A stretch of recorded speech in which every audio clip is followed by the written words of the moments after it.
I wish I knew how to quit you. Then why don't you? This is Codependent Content, a podcast where my partner and I discuss the TV shows, movies, and video games in which we've formed an unhealthy relationship. My name is Mattias, and my co-host is Shannon Riley. Join us each week as we try to make sense of the media we continually give our hearts against our better judgment, and commiserate with us as we struggle and fail to let go of the characters, stories, and worlds that we are entangled with. Because just when we think we're done with content, it draws us back in. Happy Monday, Shannon. Woo! It's been one whole week since we were last together. No. Nope. How do you feel? How do you feel? We have been podcasting Yellowjackets, and that was a fun thing. Today we are doing Spiderman Across the Spiderverse, not to be confused with Spider-Man 1, Spider-Man 2, Spider-Man the third one, Spider-Man Homecoming, Amazing Spider-Man. The Amazing Spider-Man 2. Yeah, there's a lot of Spider-Mans is what I'm trying to say, Shannon. There are quite a few Spider. And as the theme will come up today, there is a lot of Spider-Man, but only one Miles Morales. So today we are talking about Miles Morales Across the Spiderverse and all that. Shannon, before we get into our normal podcasting thing, this introduction is all over the place. I have no idea what I'm doing. We need to figure out what exactly our thing is for this introduction. I think the problem is I also recorded an introduction and made a whole intro for the podcast to make it easier for people to know, oh, this is what I'm listening to. So that's the current thing. And then how do we transition from that? Because we've already done the intro is the whole thing. Anyway. Let's talk about, do you have any more thoughts, feedback, questions, things about our last discussion, the last time people heard from us when we were talking about Yellowjackets in the season finale? Now that it's settled in after a week, have you thought about it more, or are you still... I have not given it a single thought except for casual percolating excitement for the rumored episode 10. That's it. We did learn that there was going to be possibly a whole episode, but it also sounds like it could be a short film. Yeah, right? Is that what you said? Yeah. Okay, you were questioning me, so now I don't know. So I thought... Did you not read the article I sent you? Oh my goodness. Okay, let me lay some knowledge down. Sure. So I did read an article that there is an episode 10, and it's going to bridge the gap between seasons 2 and 3. Yes. Not thematically, but just in terms of like having content to consume while season 3 is being made. Correct. So I am excited. I thought perhaps it could follow Cabin Guy because we haven't seen Jason Ritter show up yet. So I'm excited at maybe that possibility and exploring more of what the wilderness has to offer. So we should clarify. Jason Ritter is the husband of Melanie Linsky, who plays adult Shauna. And Jason Ritter is rumored to have made a cameo in the show. Right. But he did not show up in season 2. And so the rumor is that he will be in the bonus episode. And then the rumor is that he's playing Cabin Guy. But none of those things are for sure that one, he's even in the show, 2, that he's even playing Cabin Guy, or 3, that, he's in this episode, Right. So a lot of like what ifs there. So even though we can, unless you know have any confirmation of things that I'm not aware of. Nope, just reading real fast. It just says there's a bonus episode between seasons. When asked for more details, creator responded, it'll be coming closer to season 3. I'm not being coy, but things are complicated. So complicated because of the writer's strike, yeah. and other things which we have talked about. Still going on. I know that for some reason there's a lot of articles, a lot of questions about like what's going on with the writer's strike or whatever. Hey guys, this is still happening. In fact, I believe tonight is the last day for SAG to vote on whether or not they are authorized to strike. Again, not striking, but whether or not they are authorized to strike by the rest of the guild. Right. Basically saying, hey, if negotiations don't work out, we allow you to strike on our behalf. We will go on strike with you. So yeah, a whole lot of things going on. It is still happening. Maybe articles will come out and talk about like dwindling numbers or things like that, but it's still happening. People are still striking. It's still full swing. While we are not immediately seeing the effects of that, we are going to see that soon. Right. And in the future, including with Yellowjackets, things like that, which we talked about at length, but just something to mention that's also one of the reasons why that episode is apparently being pushed or maybe not coming out or waiting until season 3. I guess probably because they're clearly having to push season 3. Right. And therefore pushing episode 10. They don't want to bring that episode until it comes closer to whenever they're going to release. I agree. And they might also rewrite season 3. I mean, assumingly they're pushing, they can't do things on the intended schedule. And so therefore, when you try and bring people back and you re-enter negotiations and contracts and stuff like that, a whole lot of things change. Whereas sometimes the scripts have to change to accommodate a lot of things, which means episode 10 might not be like it might not connect the way that they wanted it to anymore. Yeah. You know? So that's why it's so complicated. So hopefully that outlined a little bit of the behind the scenes of what could be going on. This is all me speculating, but that's typically when she says it's complicated, that's probably some of the elements among many, many more that are probably happening with a lot of things. So yeah, in the meantime, Shannon successfully got me to start Lost. Yeah. And I hate it just as much as I hate Yellowjackets. No.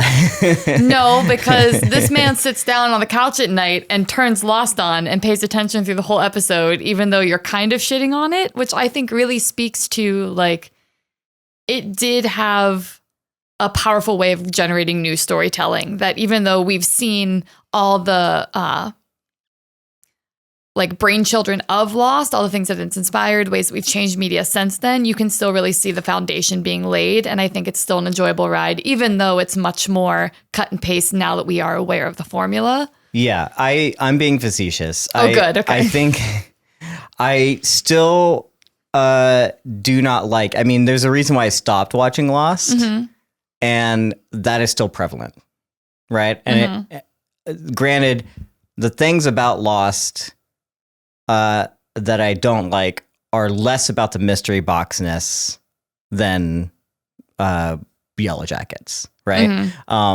Whereas I just hate the mystery boxness of that show, right? A couple of things.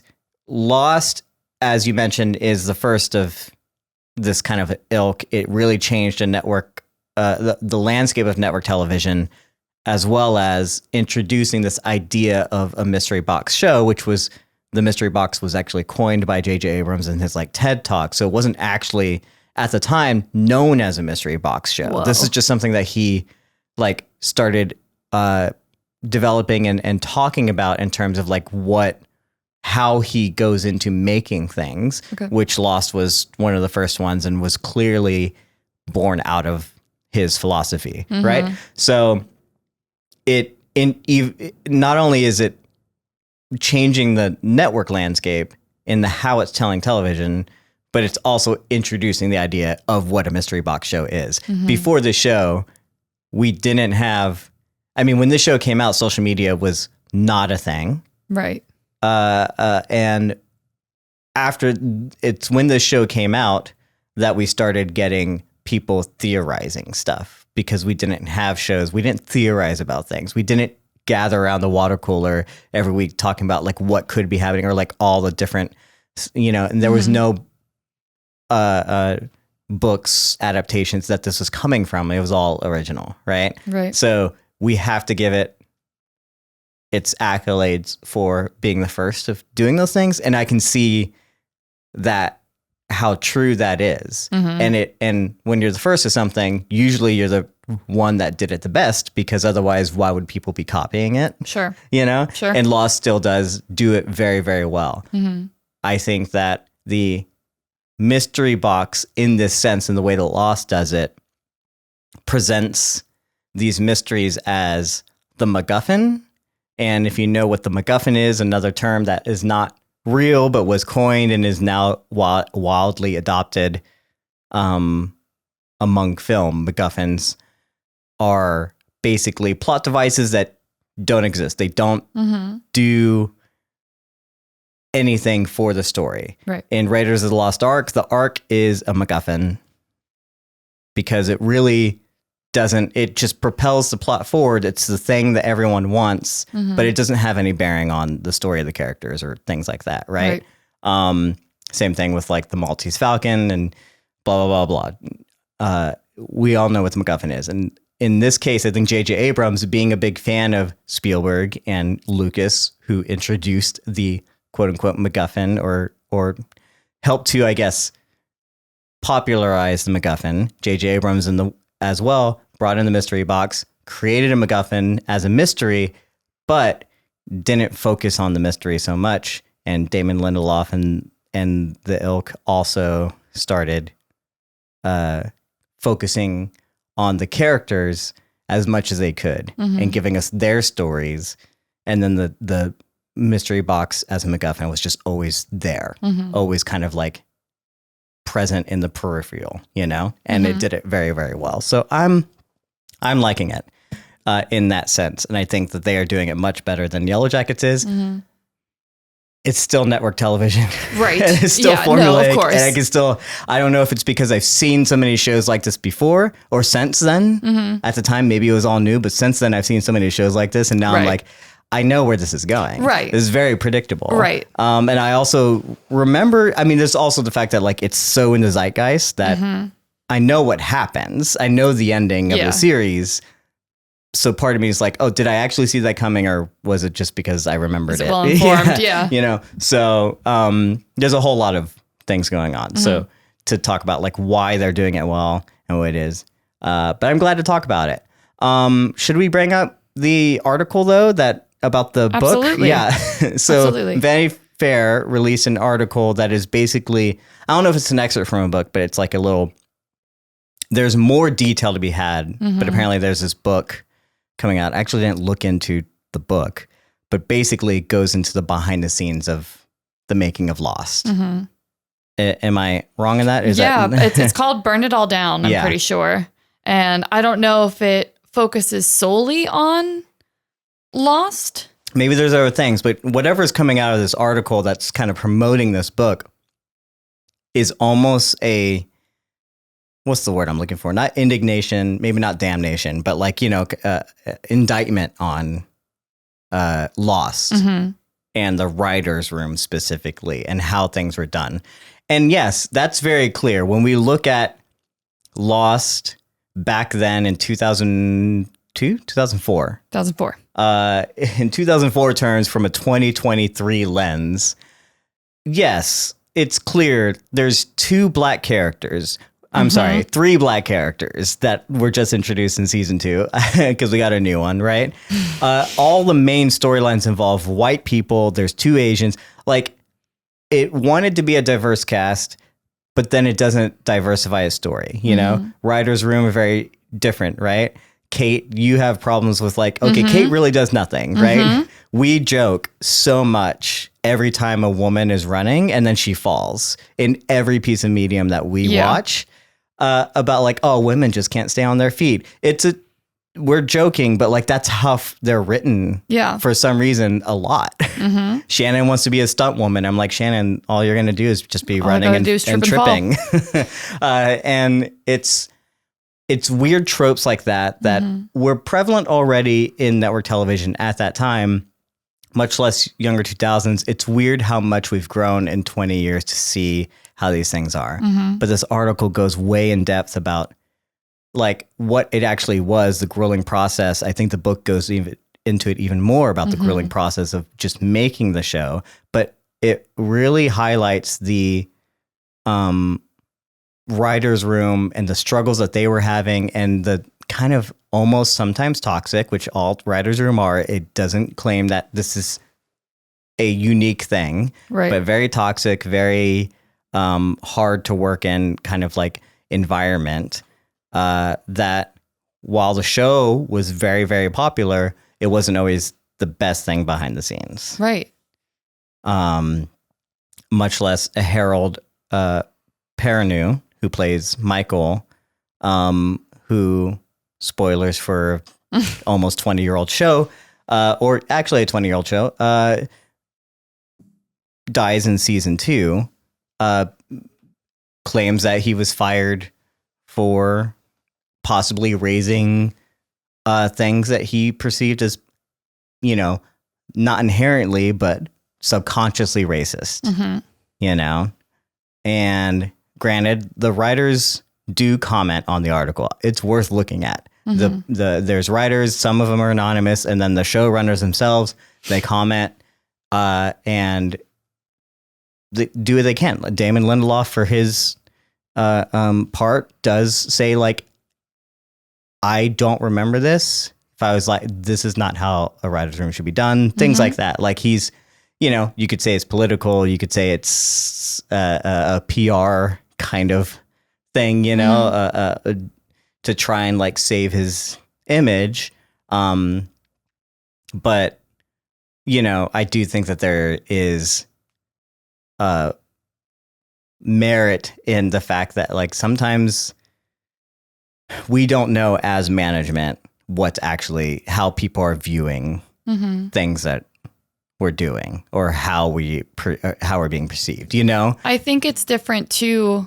This is in no way excusing behavior, but when you look at the like environment and the landscape of the early 2000s, we were in a different place where we thought having like a token woman, a token Black person made us like at the front edge of what was happening. Yeah. So I think it's important that when we look back, again, not excusing anything, but when we look back onto the past, we need to remember that things are of the time, and the fact that the creator was able to come forth in present day and say, you know, like, that's not my memory of how it happened. But he goes on to say, like, I don't see why anyone would make that up. I don't see why anyone would falsely say that about me. So the fact that he acknowledges that, no, as a white man in one of the highest positions of power in this environment, of course, he didn't see these things that way.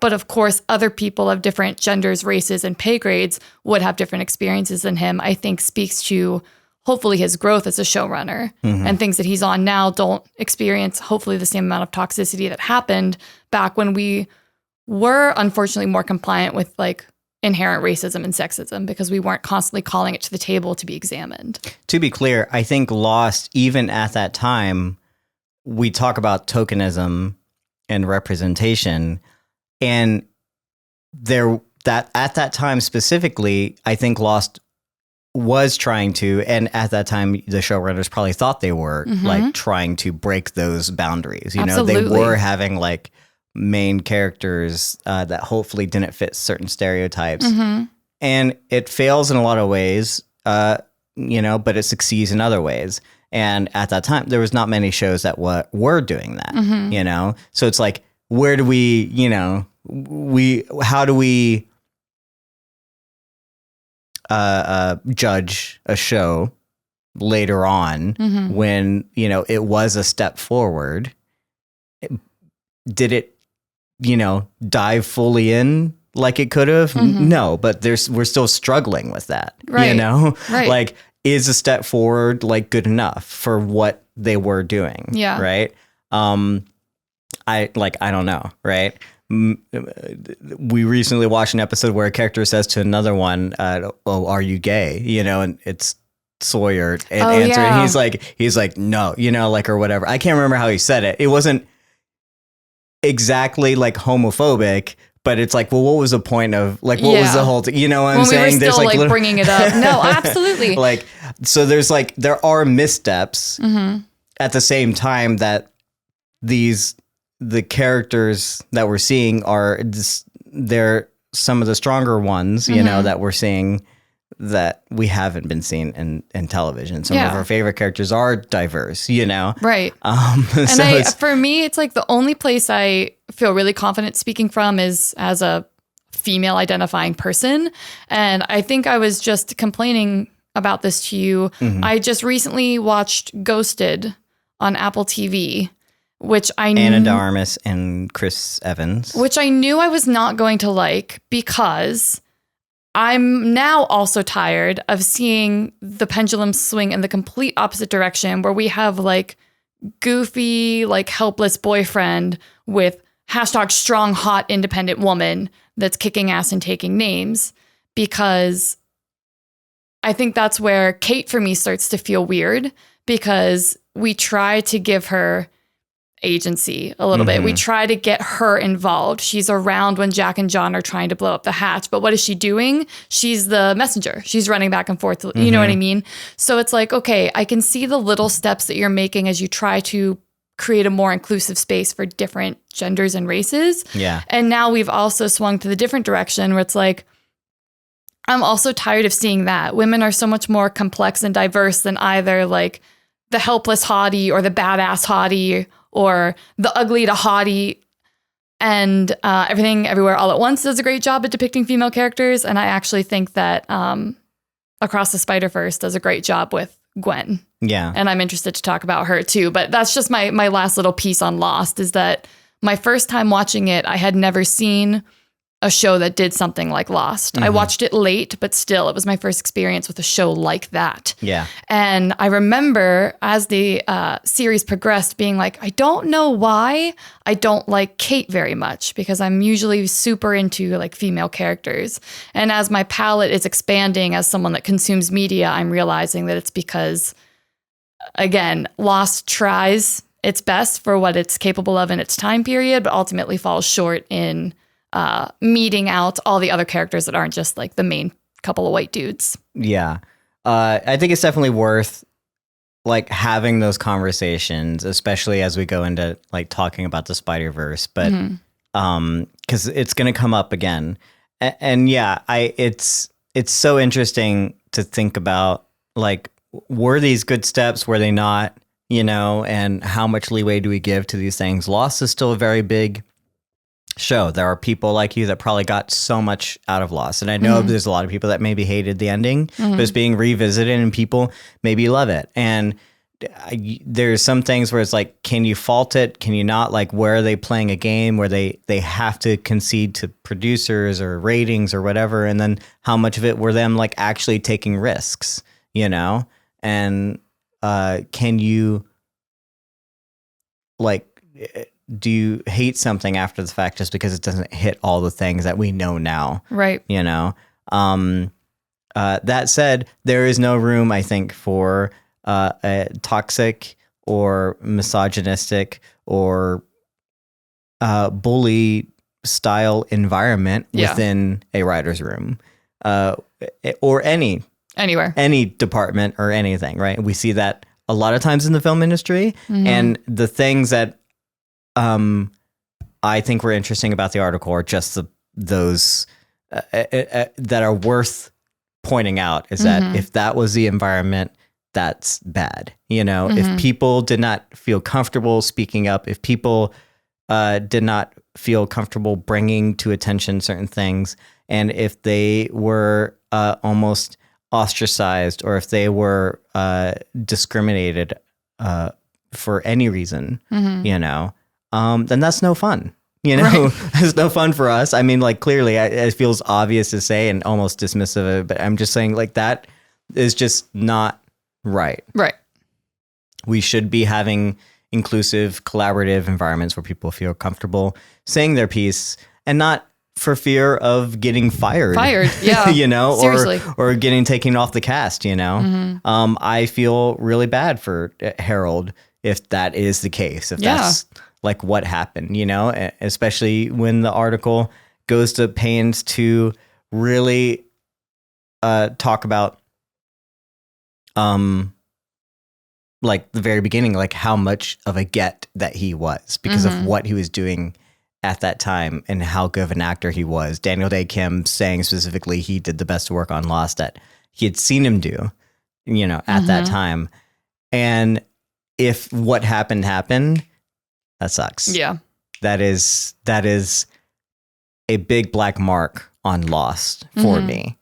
I could have handled, maybe 6 seasons of bad writing or whatever, or I guess formulaic or tokenism writing, but not, but now that I know that it's possible that he was like, he's going to die or get killed off because of maybe something he brought up in terms of possible racism and stereotyping, that doesn't sit well. Yeah. Yeah. So unfortunate. I'll still watch it because it is part of the zeitgeist.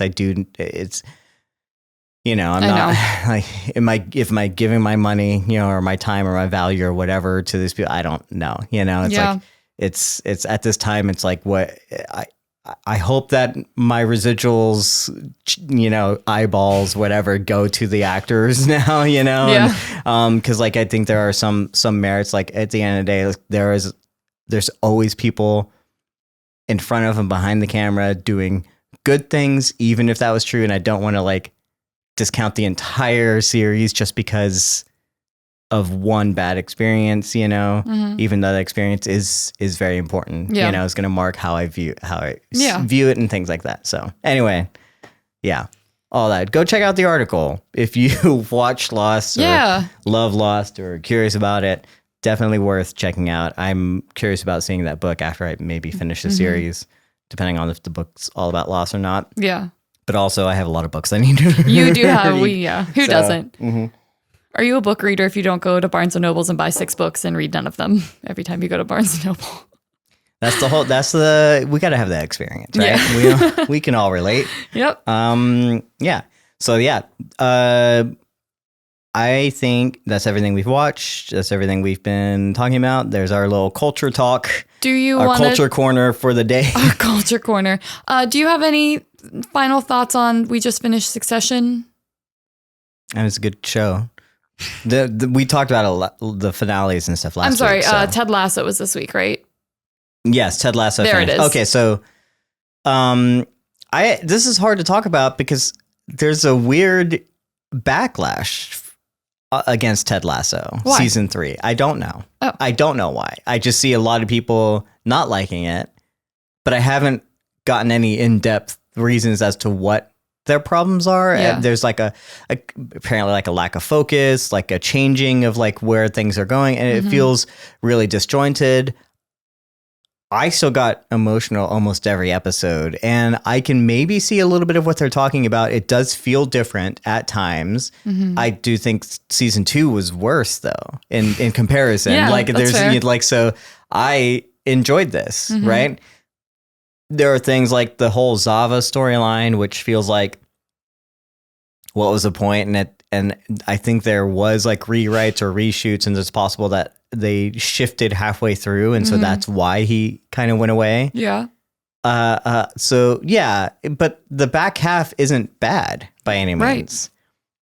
Right. I think it's clear to me, at least, and again, this is speculation, and I don't really know, but I think it's clear to me that Jason Sudeikis just might be, finished personally. Yeah. Yeah. Not that he wasn't enjoying it or couldn't have done it even more. But we know that I don't think he ever expected this to be what it was. And then also when he was dealing with so many like personal things behind the scenes, going through divorce and stuff like that. So it seems all amicable, but it's clearly like if the titular character, doesn't want to be part of it, like, what do you do? How do you change? Like what? And it seemed like a kind of a send off in that sense. Right. I agree. But I don't think that it made the season bad per se. So I really loved the show, and I still quite enjoyed it all throughout. And like this is one of those shows where as much as I hate talks of spinoff, I would be super excited to see what kind of spinoff ideas, you know, if the same showrunners and creators kind of came back. I know the main showrunner went, or one of the main writers went to go do Shrinking, which we're all loving. But that doesn't mean there's not a lot of people still behind the scenes that can't do a really good job with some spinoffs. Right. You know? So I don't know. Yeah. What are your thoughts? I really enjoyed season 3. I don't know why people are hating on it. I understand that it did feel dramatically different from season 1, but I think season 1 was such a another moment that I was late to the party. You're the one that got me on the Ted Lasso bandwagon to begin with, but the fact that such a wholesome, warm, kind show hit right when everything was just super fucked. I think it's not just a show, it's also the feeling that the show gave people while we were in the thick of 2020. Yeah. So of course, moving away from 2020 and as characters and seasons and time develops, the show's not going to make you feel the exact same way that it did when you were in lockdown and you were just meeting these wholesome, goofy characters for the first time. So I think there might be a little bit of that into play too, but I enjoyed it. I actually forgot that Zava was part of it in the beginning little section because there's far more important things. We get to see this incredible personal internal growth of Jamie and also of Brett Goldstein. What's his name? Roy. We get to see Keely explore her sexuality and also ultimately not be reduced to the pretty girl that picks one of the guys. We also get to see her try and fail at something that she really cares. And Rebecca too. We get to explore her internal world of how she loves and what's important to her and how she gets over the spite and the anger that she holds toward her douchey ex-husband. There's so much more interesting things to Ted Lasso that I don't think merits people being oh, the season wasn't very good. It's were we watching the same show? Yeah, to play I don't want to say devil's advocate, but in thinking about it, I can see again where people are seeing the disjointedness because we talked because Nate when we started the season, you think that is going to be the main climax of him and Lasso, having their rivalry and stuff like that, and they kind of abandoned that halfway through the season. Nate gets fired, comes around, and all is forgiven. Great storyline, but it's changed, right? The psychic with Rebecca, and then saying it's the green matchbook and the nice and where is this? And it's did that ultimately actually lead her to the guy from Amsterdam or whatever? It's not really, we should have said spoilers up top because we're spoiling everything. But there are a lot of clear things that there's a dividing line between half the season. I agree. So it is clear that whatever the talks were, whatever the rumors were about a change or there were the Zava thing, everything is there's some things that were abandoned and some other ways that they had to try and tie it together. Yes. That is clear. I think if you take it as two halves, if almost a part season 1, 3, part 2, I don't think I don't think it works as a full season. I can understand that criticism.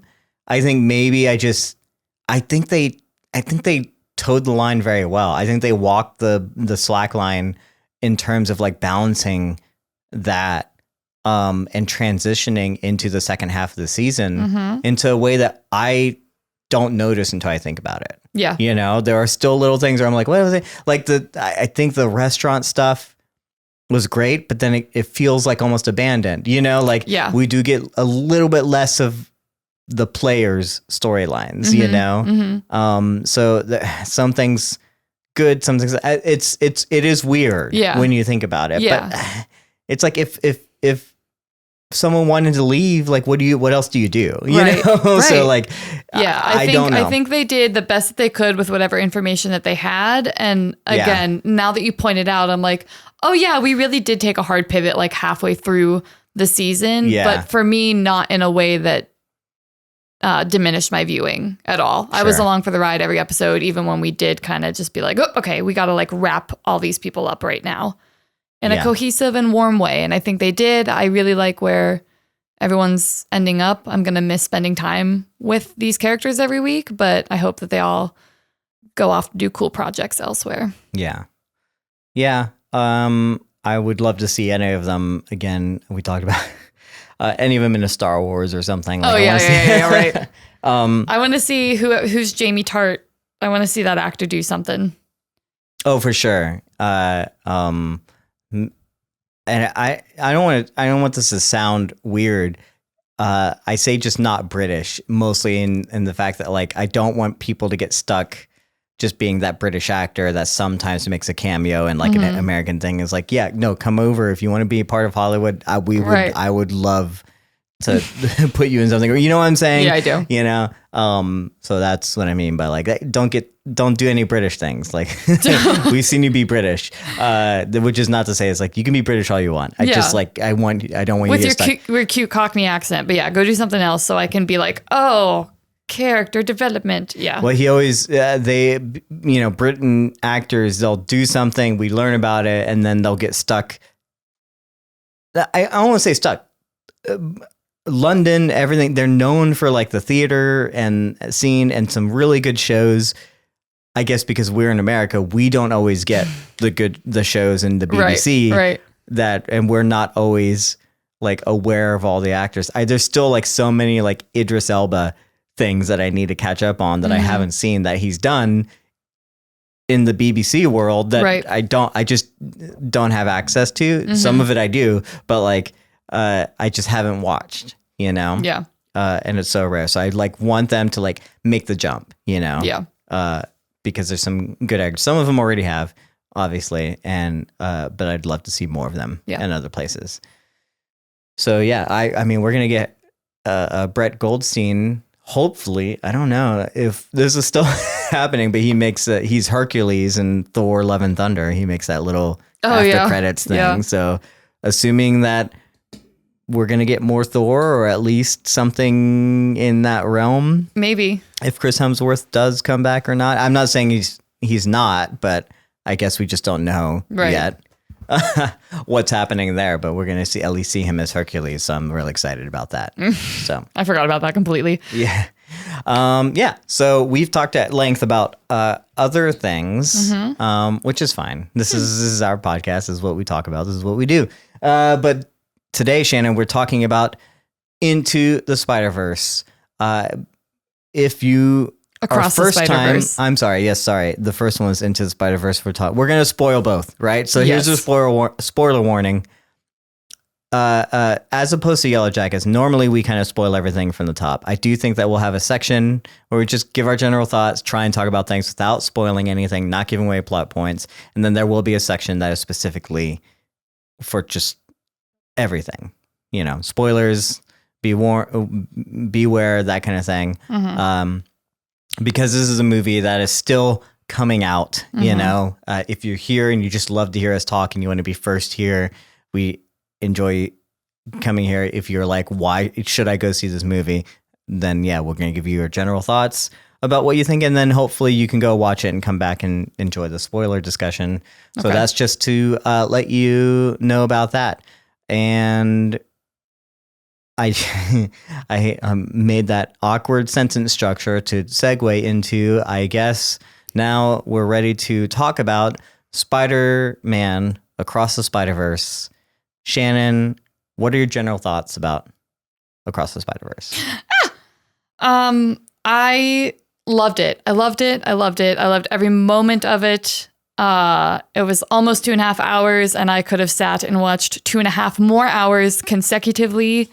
There's something I really love, and apparently everyone loves, so I'm not saying I'm unique, but the way they visually attach to you, the way that different like paint colors would make me feel something even more deeply than if I would have just been listening to like the voice acting, I think is phenomenal. And I think if I watched that movie 5 times, I would have 5 completely different viewing experiences because there's so much to look at. You can take it all in as one like big thought, but you can also focus on like the little action words that are popping up in the background, or the little lines that show like anxiety or stress. There's just so much to see.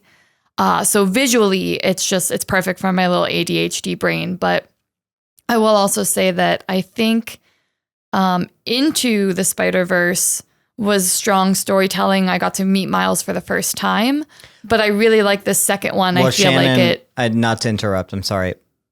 Technically, Into the Spiderverse was your first experience with Spider-Man? Yes.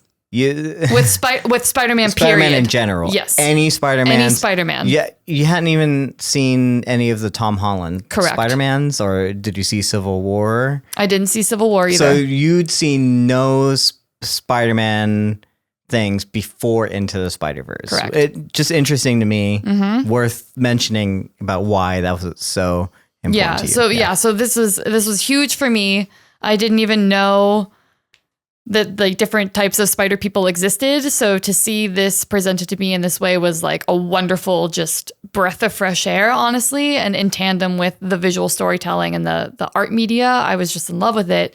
And I think this one, it doesn't, for me, falter. It doesn't suffer from the like sophomore slump, or that's television, but like the second one, I never feel as strong as the first one. Okay. Well, it's technically music is where sophomore slump comes from, but you can use that in. Yeah. So the sophomore slump of, you hit gold the first time, you tried to recreate it and you fell short. And I think that's because there is so much authentic story to tell, and with themes that you can visit that anyone can watch and find themselves in this movie, and some of the themes that are explored in it. So yeah, I was in love. I thought it was delightful. Mm-hmm. So that's my general spoil-free opinions. What about you? Yeah. So I guess to hit off of that, obviously I've seen all the Spider-Mans. Mm-hmm. I remember also watching the animated Spider-Man. I'm not a comic book reader, so there's a lot of things that still go over my head. I'm not like an avid, like, here's all the Easter eggs in the Spider-Verse thing, which is just full of whatever. But like, just it's also worth mentioning, you haven't seen like a Phil Lord and Chris Miller kind of animated film. Did you see Cloudy with a Chance of Meatballs? No. And you never saw the Lego movie? No. And so these are the producers who are, and they did 21 Jump Street and so there's a whole lot of things, the way that they make films as well, that's like coming into this. Like it's definitely less a Spider-Man film and more of a Phil Lord and Chris Miller kind of thing, but done really well. It meshes really, really well. And Into the Spiderverse, for lack of sounding like a broken record, is understandably like a game changer in the animation realm and storytelling realm.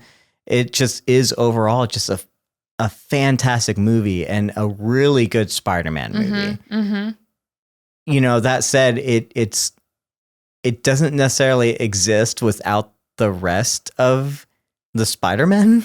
It doesn't exist without like comics and the animated series and the movies that came before it. I think Sony knows that. I think the creators know that. And I think it is very prevalent of like, of what this, it shows like what time we're in, and Spider-Verse does it better than,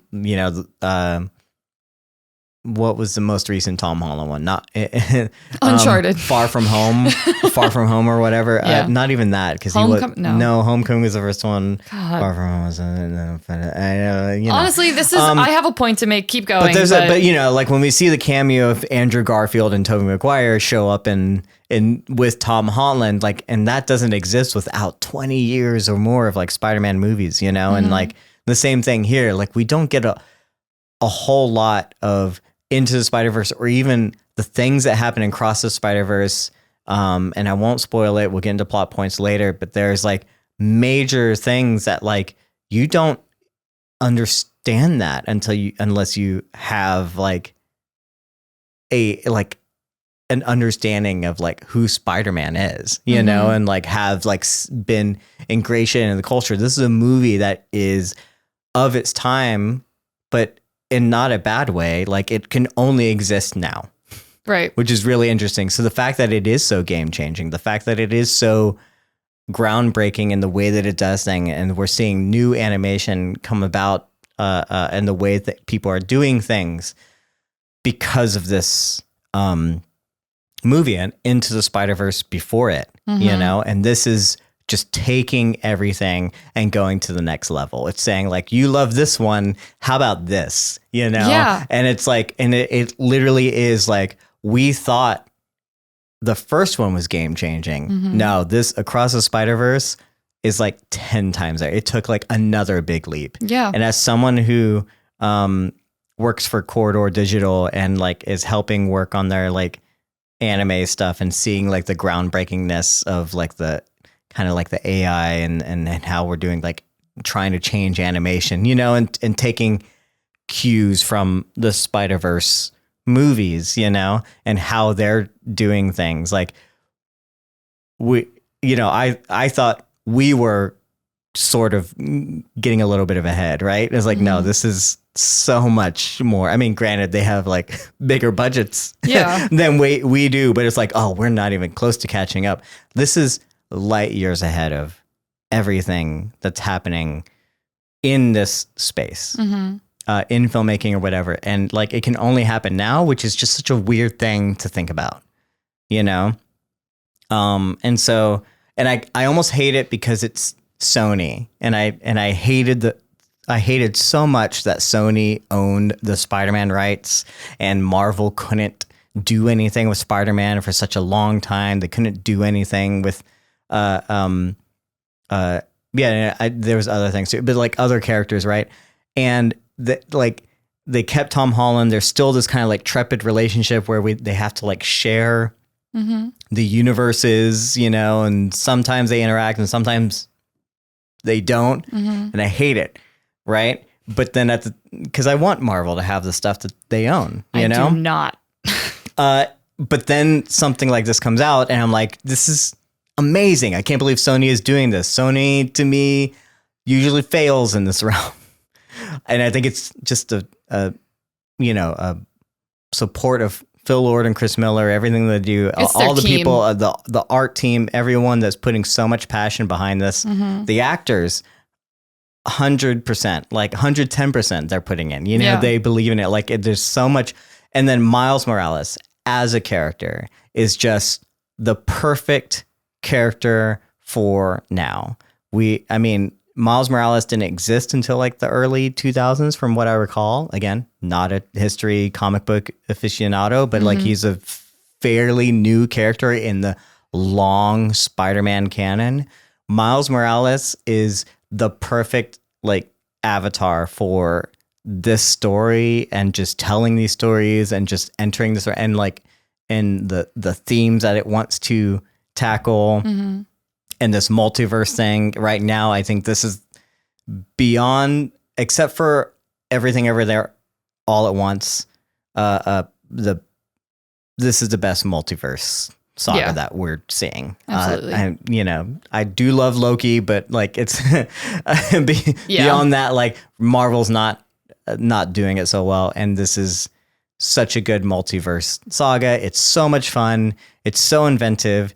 I don't think I have to say much about the animation or about like the groundbreakingness of that. It's just, it is what it is. Like they're doing amazing things here. The themes are like so on point. I love that we talked about it, that kids are going to be able to watch this and see, again, the representation that we were talking about earlier, you know, like in different types of characters, not just Miles Morales, not just Gwen Stacy, but in new characters that we get to meet. You know, I love that we're tackling like things that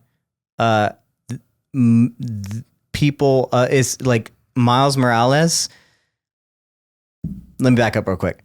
Peter Parker, for the longest time, was such a good character.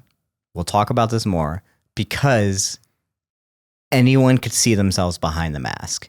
Anyone could see themselves being Spider-Man, because he was just a kid. He was just a regular person solving like his neighborhood. He was the neighborhood Spider-Man. He wasn't world-saving Spider-Man. He was your friendly neighborhood Spider-Man. He was solving normal crimes. He was also trying to do high school. He was also trying to have a relationship.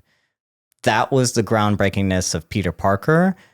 And the fact that we are able to still translate that story, that young people, old people, anyone can see themselves in Miles Morales or any of these characters, and just the basic stuff. It's not about how does he solve or save the world. It's not about how does he solve the crime or whatever, right?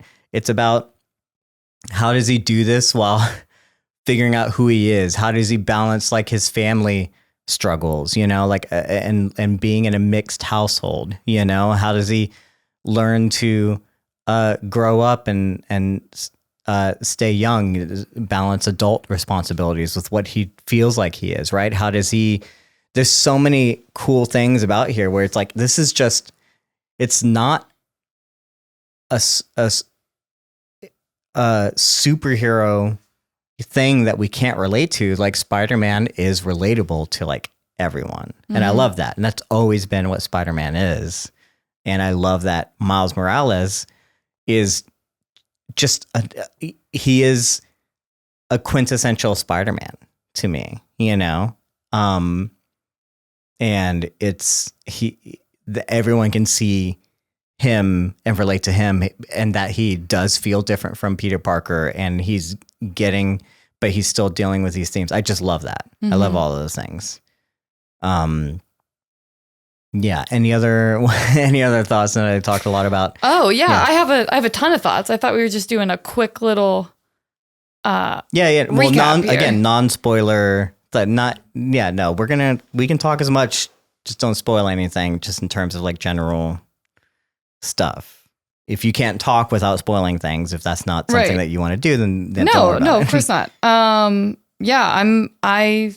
think you just summed it up. I agree with everything you just said, and I will. Well, let me ask the question just before. So now that we've kind of given like general thoughts, I know mine was so broad, and we're trying not to be specific about plot points, things like that. Is there anything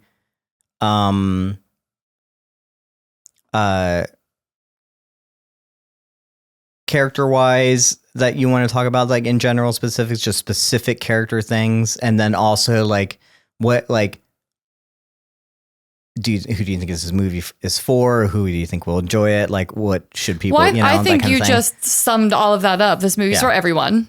Sure. Period.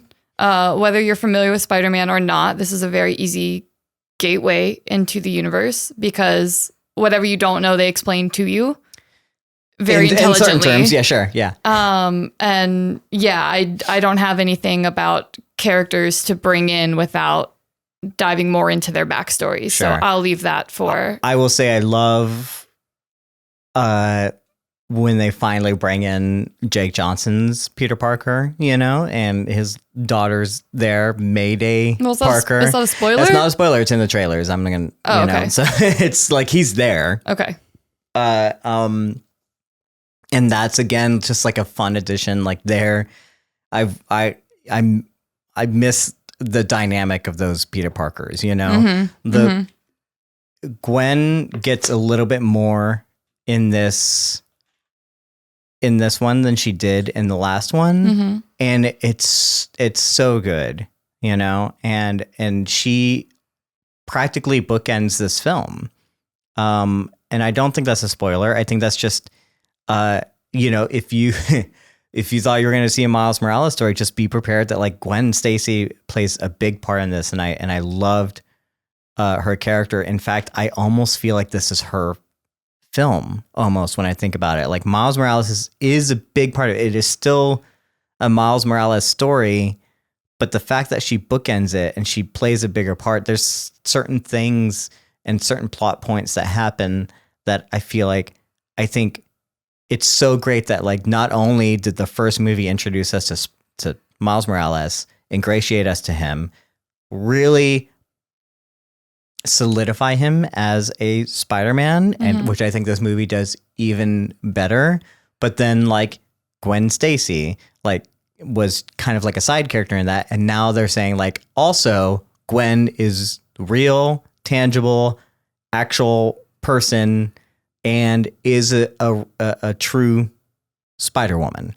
You know, that is to say, because there's been a lot of, I want to talk about it more, but a lot of like backlash to different types of Spider-Men and Spider-Women that we've had in the past. You know, people still view Gwen Stacy as just Peter Parker's first girlfriend that dies, you know, and I love that she gets more agency and she gets a great and powerful storyline that doesn't create her as like a side character, you know, it doesn't create her as just like someone, just, it's not just Miles Morales' like love interest or anything, you know. I do feel like I can view most of this movie like through her lens almost more than I can for Miles Morales, which is I think they're on a parallel journey. Sure. Essentially. Yeah. So I think that's why it's so easy to cross over. It's just instead of Spider-Gwen being a secondary character,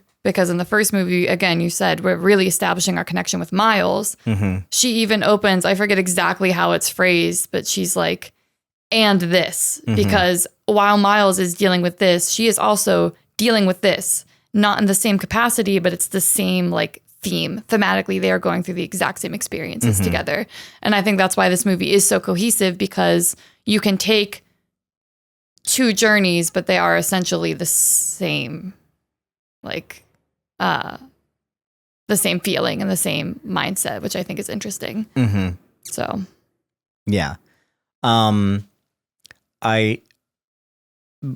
thing I will say, just to not be all praise about the film, is that it is, as you said, like a 2.5 hour ish movie. And it does feel long in places, you know, and there is going to be a reason for that. I was like, man, they're really taking their time in some of these scenes. You know, they feel a little bit slower, you know, some of these are great moments where the show, the movie gets to breathe. And some of these I'm like, man, I don't we have, how much longer do we have in this movie? We gotta keep going. Well, in Mattias's defense too, he didn't realize it was a 2-parter. I was trying not to say that. Well, that's public knowledge. That's news that's been in. So when we were in the theater and it said, you know, it's a 2-parter, Mattias literally hands went up in the air, jaw opened. And I was like, you didn't know that? Okay, because so it's announced. Minor spoiler, guys. Not that at this all. is like, if you've read the news, it's been announced I didn't months mean ago. to throw that. I think that it's very, if I didn't know about it, I think that it can be assumed that there's a lot of people that don't know that they're going into like a first movie. I'm just surprised. That is going Matthias to, is usually the one that like knows things before I do. And that's why so I'm how saying, did I know? And that's why I'm saying like I think it is probably like going to be. I think that is a major thing that like I'm not going to be the only one. If I didn't know about it, I guarantee you there's a lot of people. I that know know other people probably didn't realize it. You know, but it's great that there was something that you know that I didn't know. But it is one of those things. Crazy. Like, so I guess sorry for spoiling, but it is half a story. It is going to end abruptly on you. This movie is technically a part 1. I didn't expect that, but even going into it, like when I didn't know that. So there were parts where like, it feels a little slower. Like, don't we have like story we have to get through? The first one is so fast paced and it was so well paced, you know, and we're just going. Like there's so much to see, so much to do. This movie still kind of has that, but it takes its time.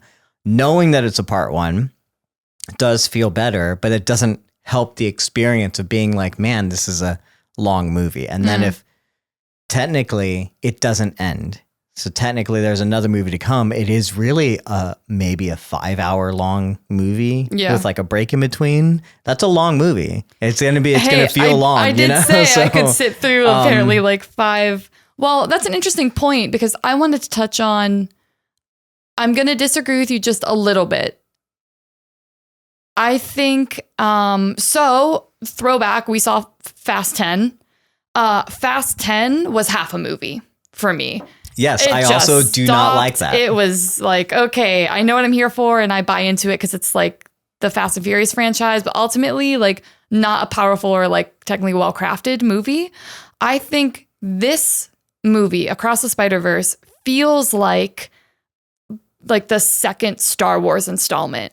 Like, it has a full arc. These characters have a full story. That story does technically have a bookend, but it's a cliffhanger into like what comes next for them. So I do often have an issue with what I feel are table setting episodes and table setting movies, where it's like, you can't expect people to sit in a movie theater for 2.5 hours while you table set for the next movie that you want them to come and see. But I think this movie does a great job at, it's really setting you up for like what the cultivation is going to be in the final episode of the trilogy, but also still gives you the full feeling of you got a beginning, middle, and end with these characters. So I think they handled that really well, because that's another thing I think like second movies often struggle from, is that it's just the bridge between like trying to get to the next point. And I think this movie did a great job at not doing that. Although I will say, I do think I briefly fell asleep right during a middle part, because I closed my eyes and I opened them again and I was in a different place, and I was like, oh no. And I didn't miss a lot, but there was at least 90 seconds of just blackout. I woke up, I was like, damn it. This movie moves very fast, but I don't know how to feel about that statement. I'm gonna say that again. I'm not. I think it is worth mentioning that what you said can be true, but it's also very true that people are not gonna like the part one in the vision, because I don't like it, and I think that I kind of disagree. There are also some people that, just like you, are likening it to Empire Strikes Back. I think it does feel differently than Empire Strikes Back. Does that? I think it's as egregious as some other movies that try and do a part one thing? No, I do think it is good. I don't think in the future this is one of those movies where I can't watch this movie without the third one. Right. You know? Right. Star Wars, I can watch Empire Strikes Back and never see Return of the Jedi. Mm-hmm. You know, that to me is when you do it kind of well. It's not technically billed as a part one and a part two. It doesn't need to be kind of together, you know? Yeah. I think that's true in trilogies in general, or sequels or whatever that have problems. Like, always do the first movie and it feels like a standalone thing. And then every sequel after that always ends up being, even if it's not a part one, even if there's not a huge kind of like cliffhanger, they feel like you can't watch them without watching the next one or whatever. I think this is the same way. I disagree. I don't necessarily like it, you know, but you know, that's the difference of opinion, but everyone's going to have their feelings about it. And I do think there's people on both sides that are liking it, not liking it, kind of enjoy it, you know, or whatever. Right. So, like, definitely, worth mentioning. You know? So I think too, Mattias, just quickly, I know you're doing a great job of trying to segue, but so I didn't realize when we saw Fast and Furious how much of a part one it was going to be. And it really left a poor taste in my mouth. I didn't know that either. At the end. Yeah. Because I was like, cool, I just sat through this whole movie for it to end right here. So I think that going into Across the Spiderverse with the knowledge that I was getting the next one in March helped me, because I was like, okay, I can appreciate it for what it's going to be, because I do know that there's ultimately more coming.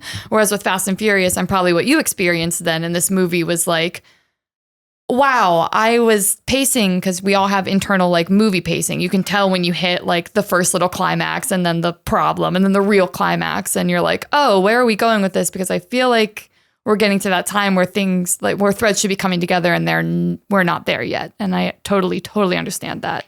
But I do think knowing that this was a part one helped me like put that expectation over what I was seeing. So I was able to not feel that, oh, this is dragging. Oh, this feels weird. And I was able to just like, if a moment was a little slow, it's like, cool, I'll take the time to like stare at the dots that were impeccably placed in the background. Yeah. Knowing now that it's a part one, it is, the slow moments to me are still a little slow. Oh yeah, pacing of course. structure is like a little weird in this movie, but like you do kind of want to appreciate the fact that like we're taking time, you know? Movies are so fast paced now. Movies like feel like they have to keep on chugging along to keep your attention, keep your retention, and I know it feels like I said the same thing. Attention, retention, two different things. Yep. And I think that, you know, especially the Marvels, like so fast paced, we always chug along, and then we're like, we could have taken our time with things, you know, and sometimes it pays off, sometimes it doesn't. I think I do enjoy more knowing that it's a part one, that we took our time with certain things, you know, because we're setting up things that I don't want to just be like a throwaway, like, okay, there's the theme, and then how do we go solve it, you know? Right. So I'm glad that they took their time to let us have those moments with certain characters and in certain scenes that we might not otherwise have gotten had we been like, oh, we got to wrap up the story in like 45 minutes. Absolutely. Yeah. I'm also really glad, I would say the same bus station, but a different bus, is that I'm so tired of Marvel movies generally. I go see them because I feel like I should, and I am kind of curious, but ultimately like the love and the passion is not really there anymore. So to walk into a Spider-Man movie being like amped, like I pre-ordered these tickets. I have been looking forward to seeing this movie for a few months now. I mean, since it's been released, but really excited about it since I got the tickets. I think that Sony owning or like having some of the rights or sharing the rights with Marvel to Spider-Man or whatever you were saying actually works in this specific story's favor, because how fucking annoying would it have been if it's like Miles Morales will return in Doctor Strange 5, or like if we had to tie in, like Marvel is so exhausting with the new like Marvel formula of we set it up, we pitch a next movie, this is how it all ties together, and it's beautiful because they did it and they like figured out a way to make it work, but ultimately it's also exhausting. So it's nice that Miles Morales and this like Earth 42, 616, whichever ones we're all in, I have written down, that they are kind of free to operate and just exist in their own story with the characters that they want to bring in. And they're not beholden to the next Iron Man or the next like Mrs. Marvel or anything that's coming out. And I really felt the freedom to play in that space and to breathe outside of the like Marvel Universe cinematic umbrella. Sure. Well, great. I think that we've done as much as we can talking about like the non-spoiler section. I'm so bad. Without spoiling anything. This is your spoiler warning. I don't yet have like a section. So, you know, if you have not seen the movie, I said I just don't have a transition thing. But if you haven't seen the movie and you are excited to go watch it, definitely we think is worth paying your money, using your AMC A-list, giving Nicole Kidman her dues, I guess, as it were, to go see this film as many times as you want. Watch the first one first, go see this one. This is a good sit. This is probably one of the better experiences at the theater you're going to have with a group of people. If you don't feel safe about that, that's fine, you know, but if you can, try and find some time with a mask or wear a helmet, whatever it is, whatever because you gotta like, do. it is definitely worth watching on a big screen. This is something I would love to see in an actual IMAX theater. Like a real probably. one. I think that would be too much. It's already like filling as much of the screen as it can. They do a really good job of directing your eye. And there's some people that come out of being like, oh, there was way too much going on screen. I didn't feel that way. Yeah, me neither. I felt like there was just enough that I needed. And then a lot of like little things if I wanted to, you know? But I don't think it has a problem with that as maybe many people say, but worth seeing on the big screen with a good sound system. Also, the music, the soundtrack is really good. Anyway, go watch it. Come back here to talk about your spoilers afterwards or listen to us. And that's your spoiler warning. Spoiler cat, do you want to? No. I was going to use the spoiler cat. Hey, spoiler dog. Spoilers. She can't even see. What she's just... Spoilers. Okay, great. Well, Shannon, The first thing I was gonna say was like, this is a part 1, but that's now been spoiled, so now I don't know what so why don't you say what's the thing that's gnawing at your throat to come out? This is a part 1. That's not what it is. No, it's not. So we open this movie with Gwen Stacy, which what you said, Gwen Stacy bookends. I'm just kidding. Oh my God, I was like, did I mess that up? Cut this out. Sorry. Nope. It's staying in because I'm the editor. Oh, great. We open with Gwen Stacy, and I did not realize how big of a Gwen Stacy fan I was going to be until this movie. I literally walked out of the theater and I was like, I'm going to cut my fucking hair like that. So next podcast, be ready to see me with like half a shaved head and just pink tips because Gwen is an icon. Not to... If I don't know what anyone else heard, but she said pink tips of her hair. My hair. The tip of her hair is what she said. I'm not gonna say anything. Well, no, more I than want to say it. No, it's okay. So I have just some fun little facts, but I'm just gonna jump into this question because I just saw it on Twitter. This is not like a loaded question either. I'm curious. Have you, Mattias, heard or seen anything that Gwen Stacy in this universe might be trans? No. Okay. I don't know why, but why that would be. Well, I was on Twitter, and it's something that I noticed while we were watching the movie. Specifically, we'll talk about the coloring of her universe, I'm sure, in a second. Lots of blues and pinks, and the trans flag is like blue, white, and pink, or pink, white, and blue. I'm sorry, I don't know the order, but she has a like protect trans kids flag in her room above the door. She's got a trans pride pin that she wears, and her cop father has a trans pride pin that he wears above his badge. And I didn't see any of those other smaller things. I just noticed the flag because it's so prominent in the shot we get of her face in the doorway. But a couple people on Twitter were just saying that, often you're not a loud champion of trans rights unless someone that you know or care about experiences that for themselves. And I just think that opens an interesting conversation. It reminds me of Luke Hamill saying, like, if you think Luke's gay, then Luke's gay. Like Mark Hamill. Did I say Luke Hamill? Yeah. LOL.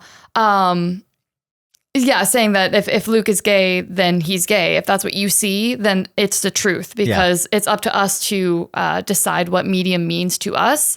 And also just kind of makes my point even stronger of whoever you are, you can find yourself in the story of like Miles Morales and Gwen Stacy. You can find yourself in what they're going through because it is like such a beautiful thing. I feel like Spider-Man, when I watch it, seems like a coming out story in whatever capacity. It's looking for that like acceptance of true self, whatever it is, whether it's I'm Spider-Man, whether it's like just wanting to be seen by your parents or wanting to be seen by your significant other. Like we've all experienced that. So the fact that I'm just like a straight cis person and I got to enjoy this movie, but there are trans kids and transitioning people and curious people who are out there maybe seeing their story in this, I think is an absolute delight. Yeah. And I just wondered if you noticed any of those little things, because I noticed none of them. Yeah. I mean, I don't know if it's something that I should notice or would notice. Like I don't set out usually to just...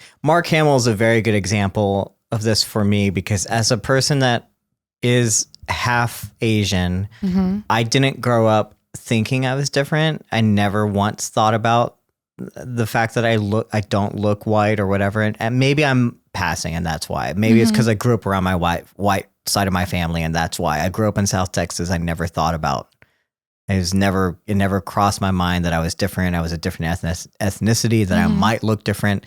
None of those things. I don't think I was bullied because of how I looked or anything like that. Yeah. And granted, I don't look that ethnic. Maybe some people think I do. Maybe people just think I look Spanish, whatever. I don't know. Growing in South Texas, people thought I looked Spanish. But I never once thought like, oh, I can't be Luke. I watched Star Wars. I was like, I love Luke. I want to be Luke. I am Luke. Like there was never a time where I was like, oh, I'm not allowed to be. Oh, I can never be, because he's white and I'm not. And it was never like, oh, I need to see myself. So I think that's valid when people are like, seeing myself on screen is important. I think that's true. We talked about Asian representation. Same thing. Seeing Asian stories and a person that looks like me, so important for a kid. I think that's great. I don't think I ever had a problem with it as a kid, but again, maybe I never thought about the fact that I was different. So that these kinds of things are not what I go to the film thing. I've always seen that. I've always put myself into, because I'm like, I'm the main character. Of course I'm seeing myself in the main characters. And it was never like, oh, well, he looks different. It was like, no, of course I want to be Miles Morales, you know? Or if there's a cooler character on screen, I was like, no, he's cool. Yeah. I'm definitely like him. You know what I'm saying? Like Spider-Punk is a great example. It's like the game changer of the Spider-Man universe. Everyone's coming out loving Hobie. And I'm like, oh yeah, I was so punked. Hobie would have been all me if I was in high school. Like that would have been like, I'm taking that persona. Yeah. I'm taking that image. Like I'm going to be everything that Hobie is, because that was who I thought I was, like this punk kid in high school. So like, and I don't think I would have ever faulted at like, oh, but he's got dreads and he's black. I can never be him, you know? That's the weird thing about like superheroes is like, I can't technically dress up as him, I guess. Right. It's a weird thing, but like if someone else was to dress up as Peter Parker, that's why we even have Miles Morales. You know what I'm saying? Like of a different ethnicity wants to dress up as Peter Parker. Great. Maybe there's things I'm allowed to do or not allowed to do. But again, I never look at that character and be like, no, I want to be that guy. So does it matter to me? Is she not? I don't like, you know, great. She's still to me, Gwen Stacy. She's still who she is. She's still like that character that we talked about. Like she's got agency. She's got like heart. She's got like the emotional core. Like when Miles Morales is going through his things at the end, when he's fighting, he's running from everyone and fighting Miguel on the train. And I feel like when Miguel is like saying those things that are so hurtful, you know, and it's never impacted me more than when Miguel says it, than when Oscar Isaac as Miguel is saying those things to Miles Morales. It's not only Miles Morales hearing it, it's Gwen Stacy hearing it and her reactions that like gutted me. You know, there's something about like seeing it through her eyes that made me feel more for Miles and then feel for what she's going through. And then again, she anchors the movie. Yeah. Like the whole thing is like she has to we get the first 10 minutes of like a very emotional story about like learning about like her world and where she's coming from and what she's having to deal with. And the fact that she basically is still Spider-Man. She is still Spider-Man in her own world, you know, and we forget that, like, we think like, oh, like it's Gwen, it's a different kind of thing. She was so confident in the first movie. It's like, no, she hasn't even hit her quote unquote canon moments yet. You know, well, she hit one, which is Peter Parker dying, but there's still canon moments coming, and she's still living this life that's alone and things like that. And then she at the end of the movie coming back and like saying like, will you join us? I'm like, yes. Like, you know, like it's Gwen Stacy that does that. And it's the character and everything they've built into her. And I was like, I could care less. I don't know if that feels insensitive to say. I could care less like who, like what else she is or represents, because it's just her, right? You know, so I don't know if maybe those are supposed to even show that she is. Maybe she is, but also maybe it is just great that the artist can put these things in there. That the artists are allowed to put in the background trans rights, you know, or and things like that, you know, that they can, your character can wear a pin to show support for something. And it's like clear, like this is a superhero. This is a strong character. This isn't just like a side character. It's like, I'm an activist, you know, kind of like, you know, like this is what I'm all about. It's you know? Not a bit. It's like, it's just part of the reality that people do have these beliefs and like relationships, and you're allowed to show them, you know, and it's not in a world where this has to happen, like only in her world or whatever, you know, like this is just, it's great that the artists were free and comfortable. We talked about writers' rooms earlier, that they were allowed to even do this. So maybe it was because of her character. it's definitely purposeful, intentional. Mm-hmm. You know, I don't know that it means that she has to be trans. Right. She is great. Or like whatever. Like, you know, she's still hot. I love her. Like what? All those kind of is not going to change how I view her because she's such a great character. Right. No, Sorry. she's so phenomenal. Yeah. I just again, right before we started our podcast, I was on Twitter and I saw that and I was like, oh, I'll have to see if you noticed any of this. Well, while we're chatting about Gwen, I want to just briefly talk about how beautiful her universe styling is. Mm-hmm. When I was watching it, I thought of watercolor and like a mood ring, which I'm sure is not, again, unique to me, but it's how the way that color impacts you, we know, is a thing that movies have been utilizing forever, but it just feels so special here where you get to see like the walls drip blue when she's like sad and isolated, and the way her father like becomes blurry and like sinks into shadows as he emotionally distances himself from his daughter. There are so many beautiful, wild, amazing things that happen just in the way that the colors transmute during her storytelling that I could just watch. You wouldn't even need words. You know exactly what's happening based on the animation of her eyes and the way the colors are bleeding across the page. Some of the most beautiful moments in this movie like happen in Gwen Stacy's world. Yes. And then when we talk about the difference between a slow moment and a moment that we get time to breathe, this is of the latter, where it's just we get a lot of moments with Gwen and her father in their apartment where the movie is just not moving, and it's allowing the characters to breathe. It's allowing the scene to breathe. It's allowing the scenery in that sense to breathe. Yeah.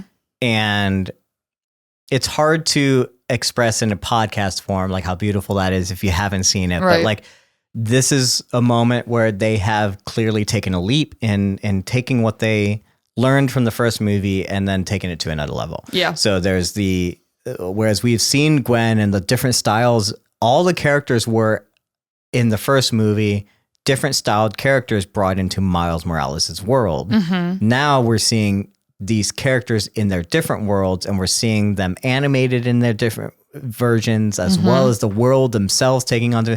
Now when those characters, we're seeing more extreme versions of different characters, you know, and that is so much more prevalent in the Gwen Stacy kind of universe. Yeah. The Spider-Gwen universe, I should say, because there's multiple Gwen Stacys, I guess. But the Spider-Gwen version of the universe is very much like reintroducing us to the Spiderverse in general, and then being like, oh, again, you thought you like the first one was groundbreaking. You thought you knew it was now coming. There's this. Absolutely. So there are. I'm thinking. So we have. I'm going to call it like the Miles universe. So we have that version of art. Yeah. We've got Gwen's version. We have Moonbatten is a distinct version. Then we have Nuevo York. Sure. With what we get so much Oscar. More. Like I don't know. I think there are like 6 distinct styles for don't this forget movie. the Lego one. Oh, I'm not going to forget the Lego one. Fun fact. Do you know this fun fact? Here we go. Lego. We get to visit the Lego universe briefly in this movie. A 14-year-old boy named Preston did that. And I didn't know that. So I'm going to keep telling you guys. So his name is Preston. He's at LegoMe_the OG. He's a 14-year-old that was discovered on YouTube for recreating the trailers with Legos, which I think is so spectacular. And they brought him on like a couple months ago, actually. So like pretty close to the release. And they had him do the Lego scene. Yeah. So shout out to Preston. Good for you. That's so cool. But and so you were saying that there's multiple universes, and I just want you to finish your thought. Oh yeah, I'm saying that there are 6 distinct styles that we live in, I would say, in this movie. And yeah, we get a lot more. We get to see different characters, blah, blah, blah. But in terms of the universes that we visit, there are 6 of them. And that to me also boggled my mind because like you were saying with the first one, I think it was such a spectacular leap from what I was used to seeing, but everything was in the lens of Miles Morales. And now that we're exploring different characters and their universes, it's like you're just seeing all of this incredible visual input. The colors are different. The way we play with like technology is different. Apparently in Mumbattan, gravity is reversed. And I didn't even pay attention to that. But if you look at the scenes, all the gravity is like the wrong way, which I think is really interesting. So it's like you're playing with. I don't think that I recall that being true. I read a Nerdist article that said that gravity was reversed. I'm gonna have to watch that Mumbattan. because like there's a whole building that falls in Mumbattan and it's falling with gravity like normal. So doesn't seem to be reversed to me. Get in the comments. I don't know why they said that. I don't know if maybe in the comics that world is gravity is reversed or something. That's new. Mumbattan doesn't exist except for in this movie. As far as I know. I don't think that's true. Because this character exists. I thought he was created for this. No, this character is an existing character. Well, please tell me the comic because I'm not sure. Okay, Shannon. hold on. What is this character's name too? Can you pronounce it? I was calling him Pav. Pavtri Parker. It's Peter Parker, but like in Spider-Man India. And we're talking about, this is my favorite character out of all of them. So Spider-Man India is a comic book series originally published in 2004. I didn't know that. I know you didn't. So is that character on the cover? Is he the same one? Is that different? He's just dressed like Spider-Man. Okay, well then it's not the same. Yes, it is. Let me see. Oh my God, show it to me. Okay. Hold on. Comics are weird, guys. I don't know. She has to be right on something. And then so I guess. Comics are weird. Here, just take a look at it. This is just Spider-Man. Written by artist. Plot summary. Let's look at the character name. It is Pavitr Prabhakar. And I'm probably butchering that. So it's the same character. Yeah. Moves from Mumbai with the aunt Uncle. Okay, so it is the same character.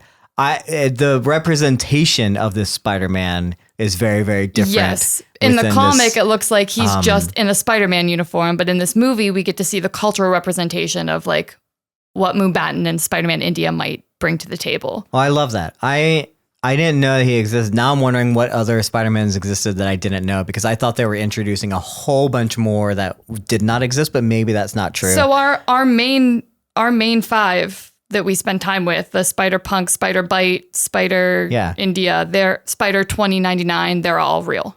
Well, 2099 I knew existed. I didn't know any of them existed. Spider-Gwen and Miles Morales, I thought our new Mumbai Spider-Man, our new Spider-Punk was different. Like I'm not as well versed in Spider-Man apparently as I thought I was, but it's great to know that these existed. I was super excited that they were introduced for this. Yes, absolutely. So for those Spider-Punk. So here's what I'll say for those of you who might be like, "Oh, your movie's all woke now, and like now we have to have this one and this version one." It's like, no, they've been around for just as long, if not longer, than Miles Morales. So, and just of note, since we've got another little, Spider-Punk wasn't introduced until 2015. And he made an appearance in like The Amazing Spider-Man. I maybe am not going to go out on a limb and say this, that like Miles Morales was a very big change in how we represented Spider people. Yeah. There were probably different Spider people before. Gwen might even predate. I might be wrong in that, but if not, it would be not surprising to hear that Miles was the first. And that's important. It's very important when we talk about this movie, because this movie is about ultimately canon events, right? And this is, I say it's about canon events. It really isn't, but it's kind of like tying into this theme of like, what is canon? And my favorite thing about this conversation could go multiple different ways. I'm ready. I love this movie and how it challenges like the canon, right? And the way that these characters. Like these are all the Peter Parkers. They're all good guys. There's this very, very subtle thing that you know that this is different, that Miles Morales is different if you are paying attention to just the fact that like when they enter the lobby of the spider, what did she call it? I don't even remember. It's in the trailers. But the lobby and all the Spider-Man in there, and she's like, "Hey Peter," and they're like, "Oh hey Gwen," and like it's always like, "Hey Peter," or like, "Hey whatever." It's all, "Hey Spider-Man," right? And he's like, "Oh, I'm Miles. I'm also Spider-Man. I'm Miles." There's only one Miles. Mm-hmm. And that matters. Mm-hmm. There's only one Miles specific Spider-Man. Mm-hmm. And again, spoiler alert, we're in spoilers. It's kind of because in the Miles Morales timeline, he was always connected to the multiverse because it was another spider from another universe that bit him. He shouldn't exist. Right. That is the argument. That's why he can't be part of the team. He shouldn't exist.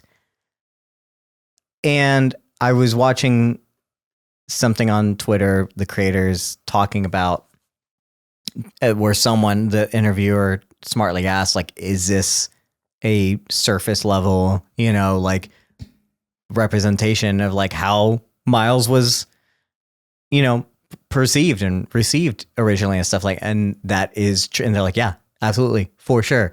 This is important because multiple people, when Miles Morales was introduced, were against a black Spider-Man.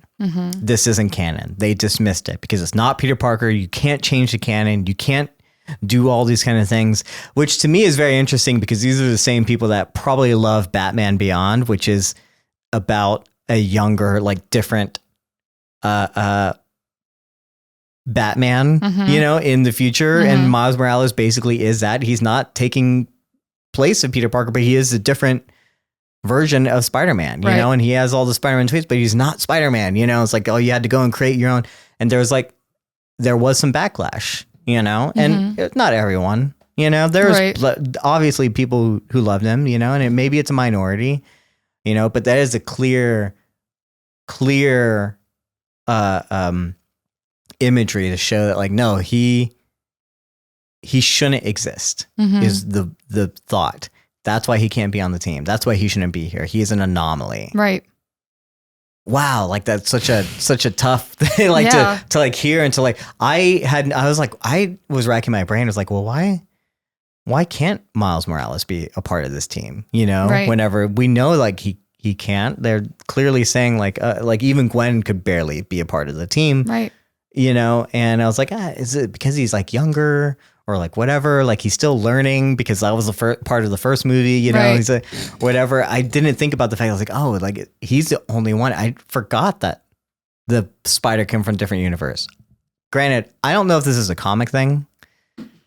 I don't know if like the spider came originally in the original comic, but at least here, that's what it was. That's what it was like kind of retcon too. Right. And like, oh, that makes sense, Right.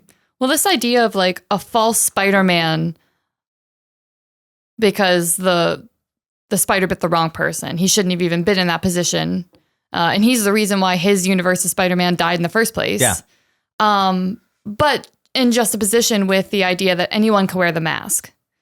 Yeah. I think is really fun to play with. And for me, that's why one of the two strongest themes in the movie for me, and in most things I watch, you didn't speak into the mic there. That was the point. A big theme for me in most media that I watch, because I think it's something that we all struggle with, is this idea of wanting to be like seen in our entirety, and like the fear of rejection and the back and forth between like wanting to belong, fearing that you're not going to be able to belong, and why you maybe do or don't fit into places. Miles spends a lot of time listening to his mom, especially with that little pep talk near the middle where she's like, don't ever let anyone tell you that you like don't belong somewhere.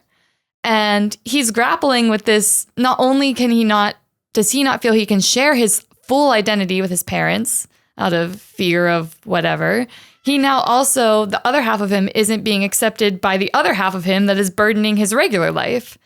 And I also wondered why. I think I had forgotten that the spider came from a different universe. And I was like, oh, that's wild. But also, if we're talking about breaking canon, and this is how Gwen's story kind of parallels Miles, they're both breaking canon in the sense that, like, they have supportive living parents and they do have a love interest that's still alive and also has agency. And I feel like they're slowly trying to push back on what it means to exist in the realm of their canon. And I think maybe that's why Miguel is so hard on Miles, because Miguel tried to push against his own canon. He took, and that's my other theme for the movie, which is like destiny versus taking control of your reality. So Miguel lost everything and decided to put himself into a position where he thought he would operate better, and it had consequences. So he's like, if I couldn't do that, like these kids that don't know any better, you have no idea what you could be unraveling here. You need to stay in the confines of what the canon is. And both Gwen and Miles in their own ways are like, no.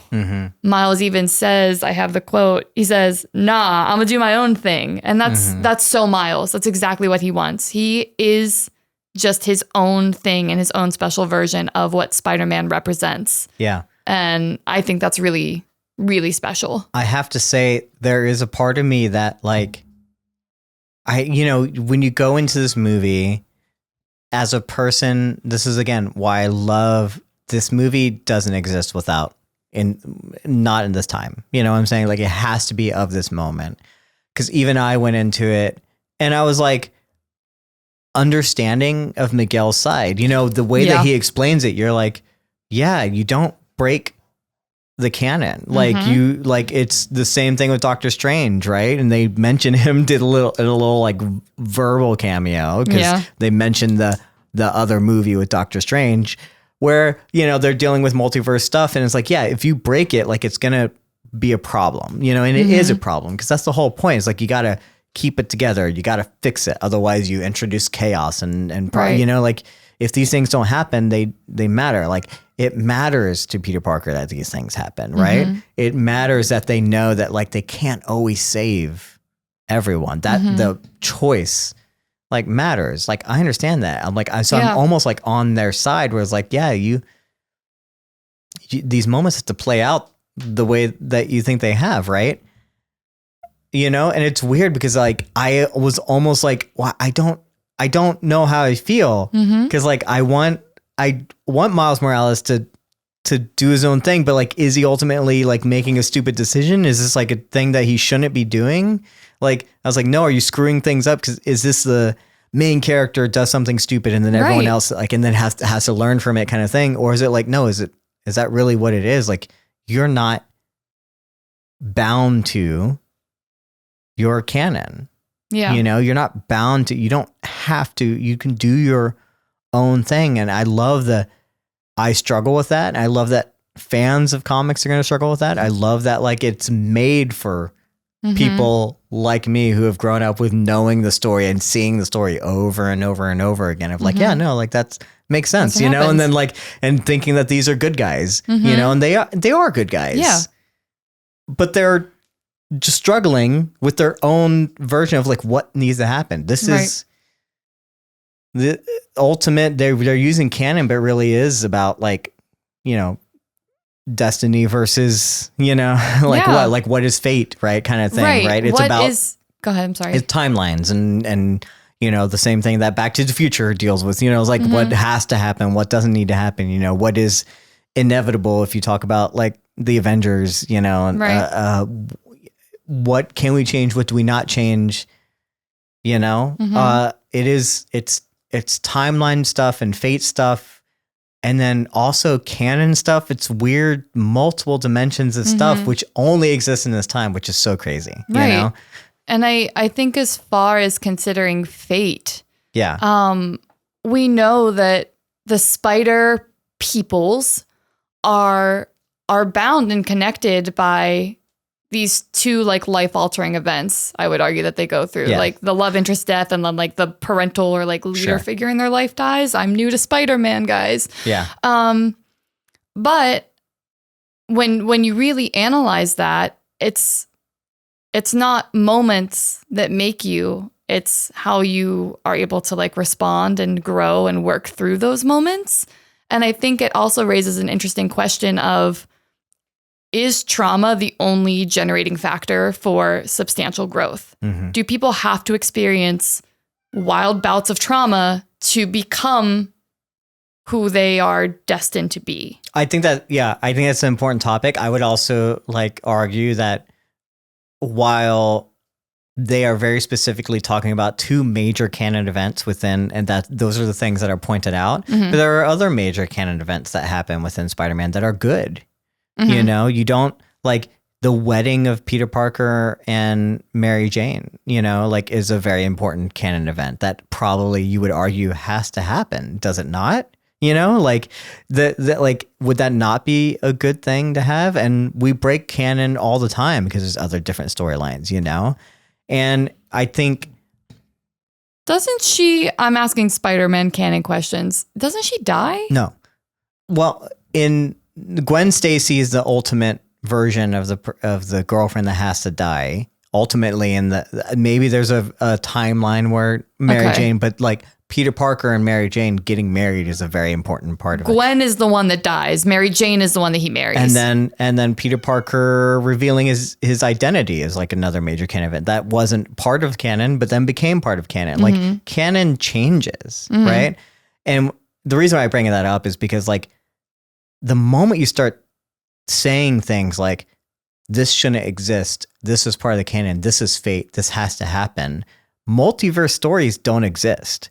Because the whole point of Gwen and Miles's like connection is the fact that they shouldn't be allowed to interact then, you know, but they do. And we want that to happen. Like this is ultimately saying like in order to have a life or tell stories or whatever it is, like you got to change things. You can't be like beholden to canon things. And ultimately, I guess, because we haven't actually finished the story, so we don't actually know where it's going to ultimately come down to. But like, if you start talking about like, it's not just about trauma, which I think is important. I think, again, intentional that they pointed those things out. I do think that's a good conversation to have. But just in general, the talk about like canon events and like then yes, you can't. The whole fact that like Gwen and Miles are like the only friends, and they're maybe falling in love or whatever you want to call it. Maybe not. Maybe I don't know what you want with them. Do you want a friendship? Do you want love? Who knows? But they shouldn't like now. You can't have a multiverse story at all. You can't have them interacting at all because like if they are, they've already broken the canon. And the fact that Gwen knows about this and tells Miles like, oh yeah, like Gwen always falls for Spider-Man. Like we see again, these are the small ways that we see Gwen trying to push back on the boundaries of her own narrative. I think in smaller, like less or more inconspicuous ways than Miles is actively like raging against it. But we see these quiet moments in Gwen where she's trying to set these like differences of no, I belong, like I exist and I belong and I can do it. And that's why I think it's her movie, because like we are, as you say, you're picking up on these things more than I was, but like we on the surface, it's like the movie is representing it to you in Miles Morales form, but everything, the person that it is affecting the most is Gwen Stacy. Yeah. Like her things, like she's seeing how Miles is being treated. At the very least, like Gwen is always a part of Spider-Man's story, you know, and in her world, hers happened exactly as it was supposed to, in the sense that there was no multiverse anomaly that created her, you know? And so like she is in essence, like hearing all these things, seeing all these things, seeing how Miles is treated and all this kind of stuff. And she's internalizing that and recognizing that and hearing this message and translating it to her own story, even though she may have thought like, no, I am canon. Technically, all these things are for me are fine. Like I'm not an anomaly, but like you're saying this about him. How many of those things could be said about me, even though it's not true about me? You know what I'm saying? Like that. Oh, that's very interesting to think that. That's why I think it's her movie. Yeah. I think it's like really about her coming. It's almost like a secret main character or like a what's the word? Like a surprise, kind of plot that you didn't see coming. It's so subtle, but when I found myself trying to take notes and think about points that I wanted to touch on, it's like almost every beat, even if it's for Miles, it's also for Gwen. Yeah. And that's why their stories are so parallel. And I think the writers did a great job at ingratiating and introducing us to the powerhouse that is going to be Gwen. Yeah. And I'm excited to spend more time with her in the third movie when that comes up. But yeah, just thinking about how much empathy she has for Miles, and then how easily everything can be translated back to her because her police chief dad is still alive. So like technically in canon, wouldn't he be someone that has to die for her then? So like she maybe knows that that's coming. And has to wrestle with that, just like Miles is wrestling with it, and she's trying to impress like Spider-Woman and Spider-Man 2099. Like she's looking for the same community that Miles is looking for. She just seems to be like, it seems like she's getting a handle on it quicker than he is, but she's not. She's internalizing everything that's happening to him too, because she's feeling that struggle for herself. She's feeling that isolation, that sense of wanting to belong, the feeling of maybe being beholden to canon and that things are out of her control. Like, yeah, I had no idea that I was such a Spider-Gwen fucking diehard, but this movie really just is beautiful. I mean, again, this is, I just said that Gwen is the main character, but we are also ultimately like the main character in the story. It's got so many different layers because we have to struggle with the fact that we've seen Ben die so many times. We've seen Uncle Ben die. We just saw a differentiation of that with Aunt May dying in the Peter Parker, the Marvel Cinematic Universe, right? Like we've seen different versions of so many times, and we're like, yeah, we know it has to happen. We know what it means. We know the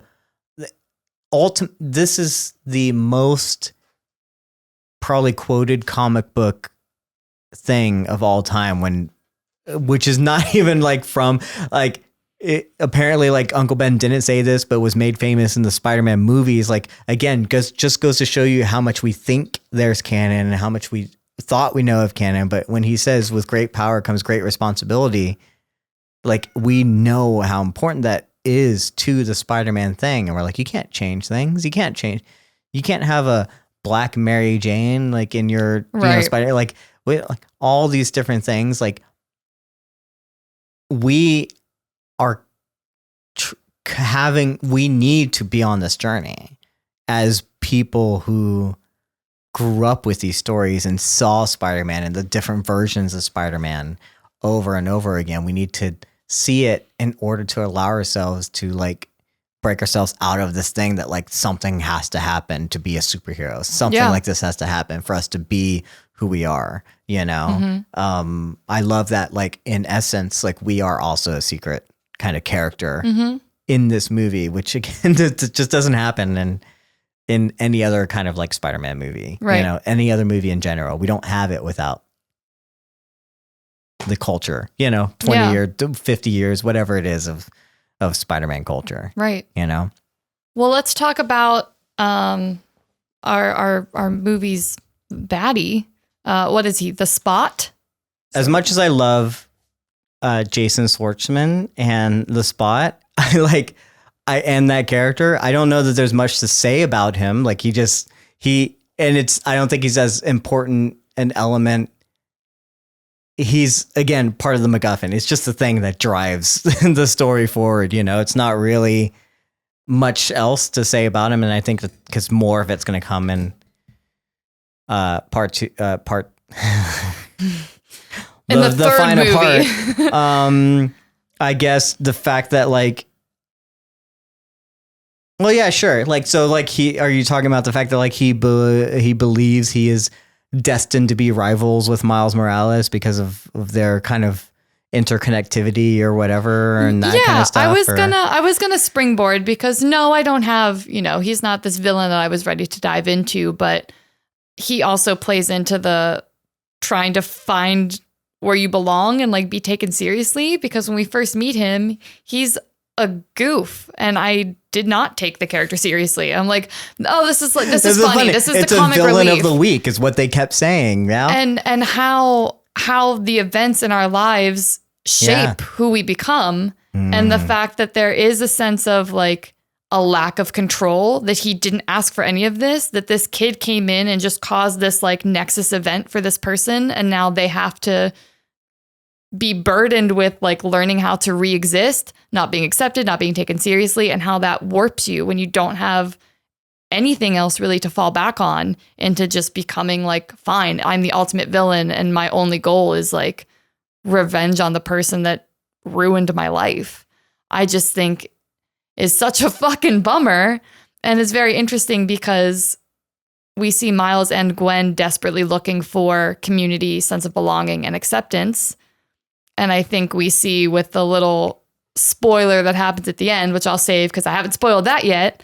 Like we see what becomes when your environment is different and when you don't have the support system that you need. So I just thought watching the villain go from exactly what you said. It's the villain of the week. He's this goofy. I thought it was just the intro, like, haha, we're back in the Spiderverse. To see that character warp, especially in the art style and like the musical cues that we journey through as he just envelops more and more spots, whatever they are. I think he's going to be a vicious nemesis in the third movie. And I think they did a great job at table setting in this one to show like, I don't know. He seems very dangerous. Well, it's really interesting. I love that you're seeing these things in the villain. There's definitely things. This movie can be analyzed once you like rewatch it and then see the perspective of the different characters. That's some smart thinking there. But like,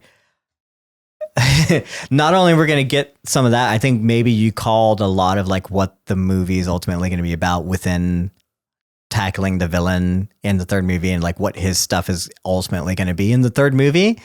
But you're like, we also get versions of that in, spoiler alert, the alternate Miles Morales, the one that ultimately had, as you said, like a different upbringing, different versions of events, didn't get bit by a spider. What did he become?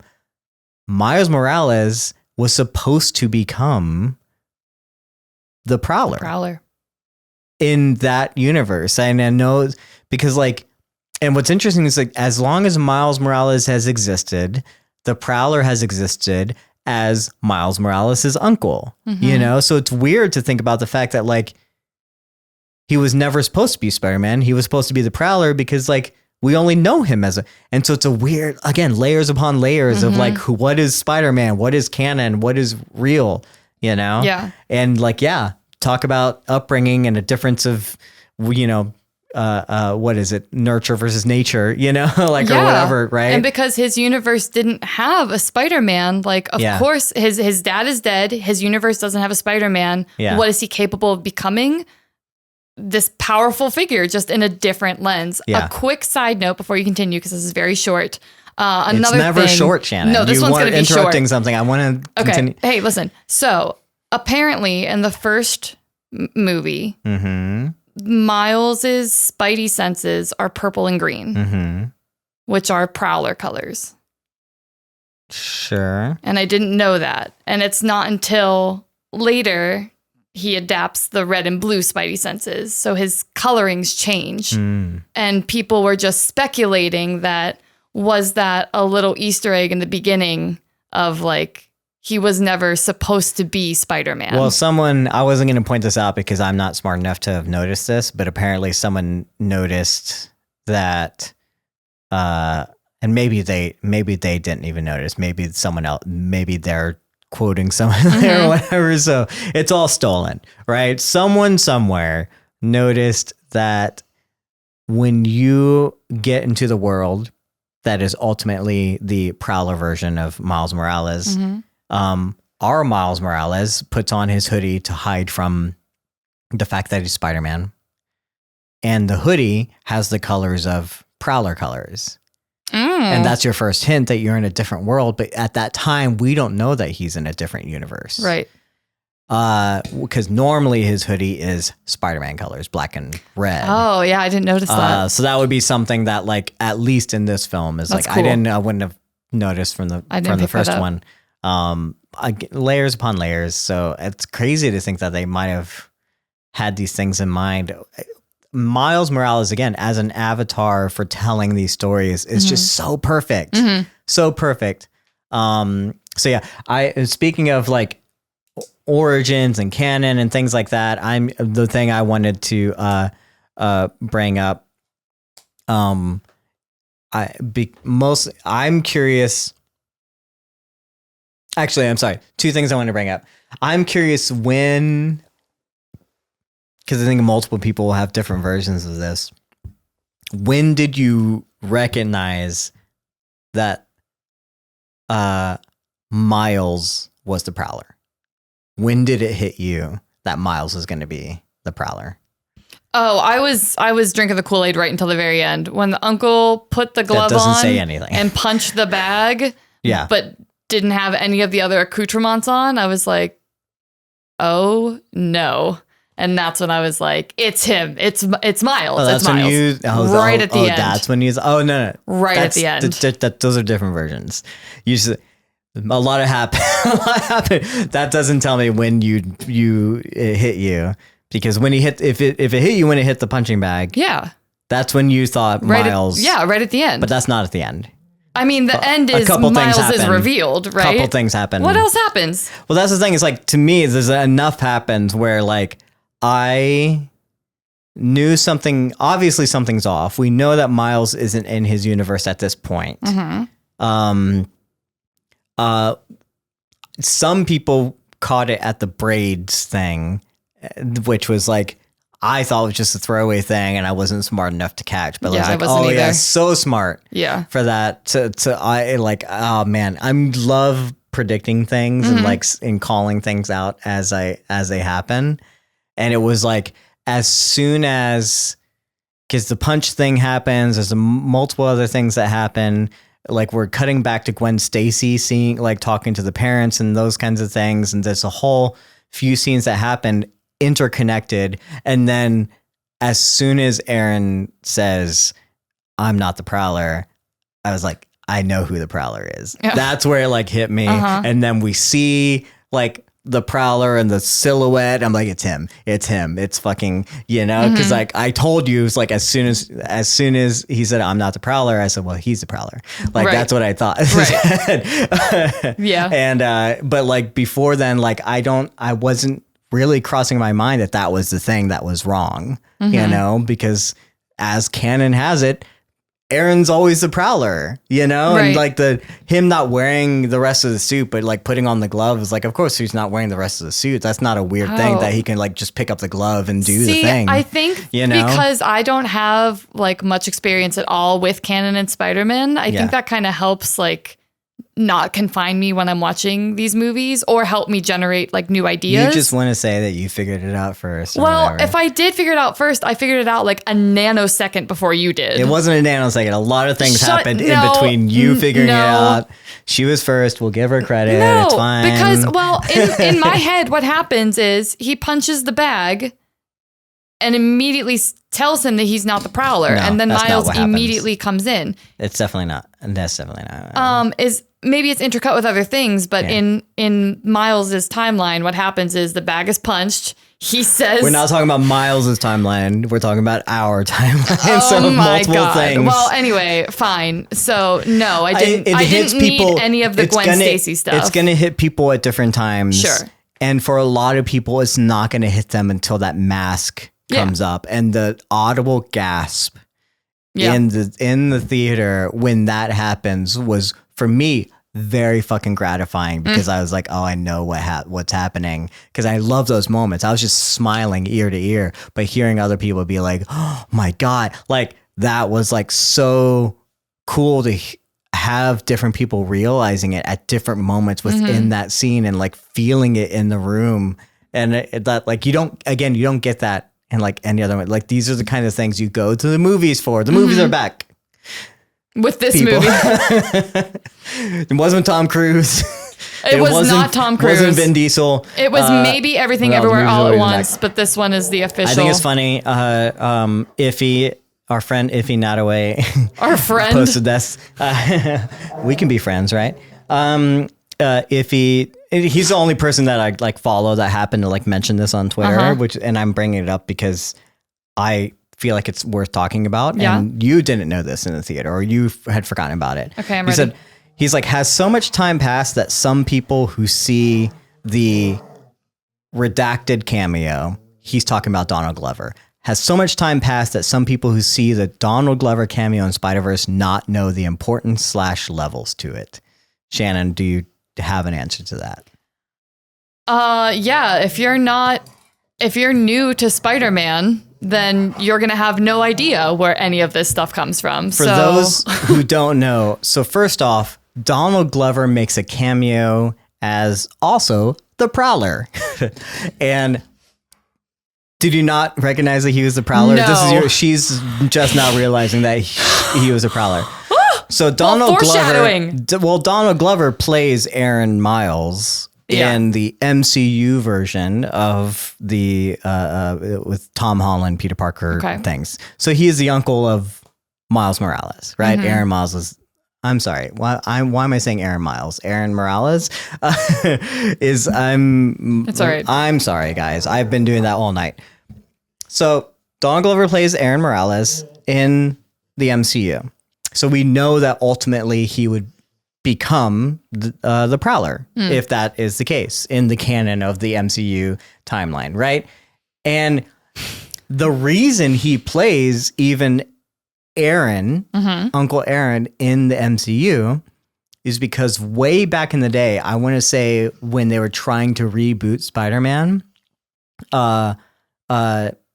with the Andrew Garfield ones that it eventually became, there were multiple versions of Spider-Man, but Tobey Maguire was like the first cinematic Spider-Man. And then way back in the day, I remember Donald Glover was putting his name in to want to be Spider-Man. He wanted to be Peter Parker. He was trying to be cast as Spider-Man. There was like a big kind of not campaign for it, but he was being very vocal about wanting to play a superhero and play Spider-Man and how important that was to him, something like that. I'm maybe fudging things a little bit because I don't exactly know the story, but I do remember that time being a thing. I was like, oh, that's awesome. This is like at the height of Community, at the height of Childish Gambino, kind of like early on kind of thing, right? Sure. And it is because of that, there was a lot of backlash. There's a lot of people that hated it because they're like, you're black. Peter Parker's white. Why would you do that? There was only at that time, like just white Spider-Man. Yeah. It is because of Donald Glover campaigning that Miles Morales exists, that Brian Michael Bendis, I believe, created Miles Morales. Oh, wow. To showcase why, like, it is possible to have a black Spider. Anyone can wear the mask. All the themes that we love, all those kind of things. Miles Morales did not exist until Donald Glover. The first Miles Morales, I believe, was kind of like based a little bit off of his likeness. And then at the time the MCU came in, they gave Donald Glover the little cameo as Aaron, because I guess they thought he was too old to play Miles Morales. As Aaron Morales, or Uncle Aaron. And so then he comes full circle as a cameo, as that character, as the version of Prowler in this movie. Yeah. In a movie that's talking about canon, about Miles Morales. The levels and the thing. So when Iffy says that, and I tweet him back, I'm like, I had to explain it to my partner. Like, this is like, it is not that is what he's talking about with the levels and the importance about why that cameo exists and why it needs to be there, you know? And again, the fact that it can't exist without the rest of these movies, anything like that happening, I think you thought it was just Oh, well, he was in the other Spider-Man movie. You know, he was in the Tom Holland Spider-Man movie is what you thought, right? Honestly, I forgot that he was in the Tom Holland Spider-Man movie. Got it. Well, it was a small, quick, like, cameo thing, so it wasn't even like a... But I remembered, so Mattias has told me in the past that, you know, he's kind of like the dad of Miles Morales, that him being so involved. Say that, no, well, sorry, that's my phrasing of it, but that his involvement is what encouraged Miles Morales to come to fruition. So I thought that this was just a nod to that. I completely forgot that he was in the other Spider-Man movies. Doesn't he have No. Doesn't Miles Morales have a cameo in a different live action Spider-Man movie? No. Again, Donald Glover plays the uncle, and he mentions, you know, like something about his nephew. Okay. But that's just like an offhanded comment. Like, we don't ever see the nephew. We don't ever see Miles. So upon watching that movie, you explained that to me, and that's why it was tickling in my brain. So I was like, oh, they must have him here because of that, because we keep honoring the fact that Donald Glover is like championing for Miles Morales. And now that I know he's Aaron and he's the Prowler, it's layers, right? It's like layers. it's not just the fact that he is technically the inspiration for Miles Morales even existing. Even if he's not a direct like one-to-one comparison, he is one of the reasons that Miles Morales exists, and he also was a reason that he even played Uncle Aaron in the MCU movies, and then therefore is back as the Prowler here because he is Uncle Aaron now. There's so many different layers to that. So yeah, such a cool little thing. Man, we've talked so much, not so much about plot, but a whole bunch. There's so many things. One of I guess quick things. I don't know. Maybe we can bounce board off of these things. I love that every Spider-Man like is quippy. You know, like the fact that like the thing that I've always loved about Spider-Man. I remember playing like the Spider-Man, which I always thought they got wrong in like the Tobey Maguire ones, but were better in the Andrew Garfield ones. And when I remember playing the games of Spider-Man, I was like, oh, he's so fucking quippy. He's so funny. You know, it was before even the MCU came along and like was doing its like things, you know? And like even my favorite joke is whenever like someone's like, does anyone else have something to say? You know, and like all the Spider-Man are like, oh yeah, I got a thing. So, you know, like it's so hilarious because like, yes, every single one of them. And the fact that like Jake Johnson, Peter Parker is like, you're supposed to be funny, you know, you're supposed to be like quippy, like you're just so serious, you know, and then Oscar Isaac, which to me is like, I can feel you like in the theater being like, this is Mattias. As Mattias. Oscar Isaac's Miguel, being like just so serious and so just so serious, and yet here I am being like, yeah, dude, like lighten up a little bit, like tell a joke. But and I think that's another interesting way that we see characters just gently pushing back on their canon. Yeah, like, well, I love that. Like again, what makes Peter Parker, it's not the canon events, it's like these other fucking elements. When we see Miles Morales like blending in, doing better quips than ultimately any of the other Peter Parkers, you know, like super fucking hilarious and super funny and like clever and all whatever, however you want to describe it, right? Like means that he can be and should be Spider-Man. Yeah. You know, and then we see different versions of that, like when we see the Spider-Punk and his version of being quippy and whatever is like fucking just hilarious, you know. And we see this is an allegory for capitalism. They're very different versions too of like how they represent that Peter Parker like energy. Like you know, like because even then the I hate saying the Mumbai version, but I don't know what else the Indian version, you know, of Spider-Man, like he has his own way of doing it too. I don't know how to describe it, but they are very, very different, you know? It's almost like I would argue charisma. Yeah. Because charisma can be funneled differently. I would say that Pav, Spider-Man India, is like bombastic and just like larger than life, kind of in control, like here to have a good time and make sure people are like safe and feel included. And I feel like that's the Spider-Man energy, because Miles also has that in a different way, and Gwen has that in a different way. And I wouldn't look at any of them and be like, that's not Spider-Man. Right. You know what I'm saying? Like every time a new Spider-Man was introduced and they were like slightly different, but it was their version of it or whatever it is, I was like, yeah, that's Spider-Man. Spider Bite is very cool. Yeah. Like an AI version of Spider-Man, Spider-Person? No, you're talking about the kind of Oracle version of the one with the VR version or whatever. Yeah, the what girl, are you talking about? I just keep calling her Spider Bite because I assume that's what her name is. Bite as in like the gigabyte. Well, she's just not in the... She's... She's in another universe and VRing herself into this. So the version that we see is an avatar of the real person that's just in a chair, like with a VR headset. Right, but so even she like is her real. energy, She's not like, an AI, is what I'm saying. It's like she's not a computer. Yeah. She's not a computer program. But she is a real person. I was trying to convey like which person I was talking about. But 100%. She is real, and like she brings her own very distinct energy to the table as a spider person. So yeah, I do like, it's like, okay, whoever you are, you can see yourself behind the mask, because you don't have to be the white kid whose parent dies in front of them. You can be like this cool tech person that's RVing, virtual realitying yourself into it. Or you can be Gwen, or you can be fucking Spider-Punk is so cool and I just want to be him. He's so cool. Even though I didn't understand a single word he was saying, like for half the movie. Can we actually briefly touch on, I had a really difficult time like hearing some of this movie. Did you experience that at all? Mm-mm. The dialogue. I just there were a couple points where I was like, I wish the captions were on, because like I don't understand what these characters are saying. You do realize they speak Spanish for like some of the movie, right? What? Shut up. I think that like to me it was only very prevalent when, again, the thick Cockney accent of Daniel Kaluuya like comes in.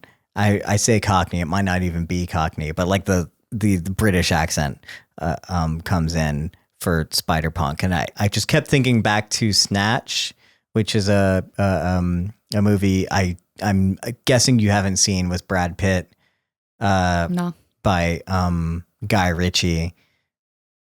I guess old movie at this point, but on the DVD, so Brad Pitt plays a pikey, which is, you know, as mentioned by Jason Statham's character in the movie, it's not quite English, it's not quite Irish, it's pikish, you know, like it's whatever. It's like it's a different version of kind of English, you know?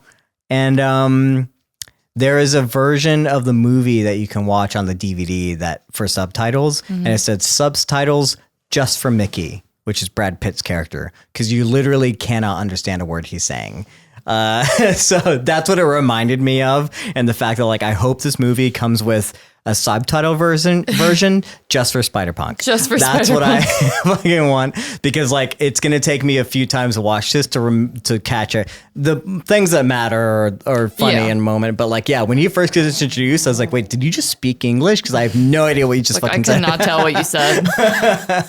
Because you're not expecting it. Like you have to be in the world of the London English to like really get it. The little moments where, you know, he says, I'm going to Scooby-Doo this shit, which is, you know, and it pops up. Scooby-Doo is a London slang for like, find a clue or whatever, you know, which is things that with context clues you could like understand. I know I've heard that phrase before, but I love those little moments. And I hope that they have a subtitled version just like that, just for him. I mean, I feel like, oh man, we've talked about so much. There's two things that we haven't touched on that I think the biggest moments of this movie. I don't know, maybe we have kind of like talked around it or whatever. Let's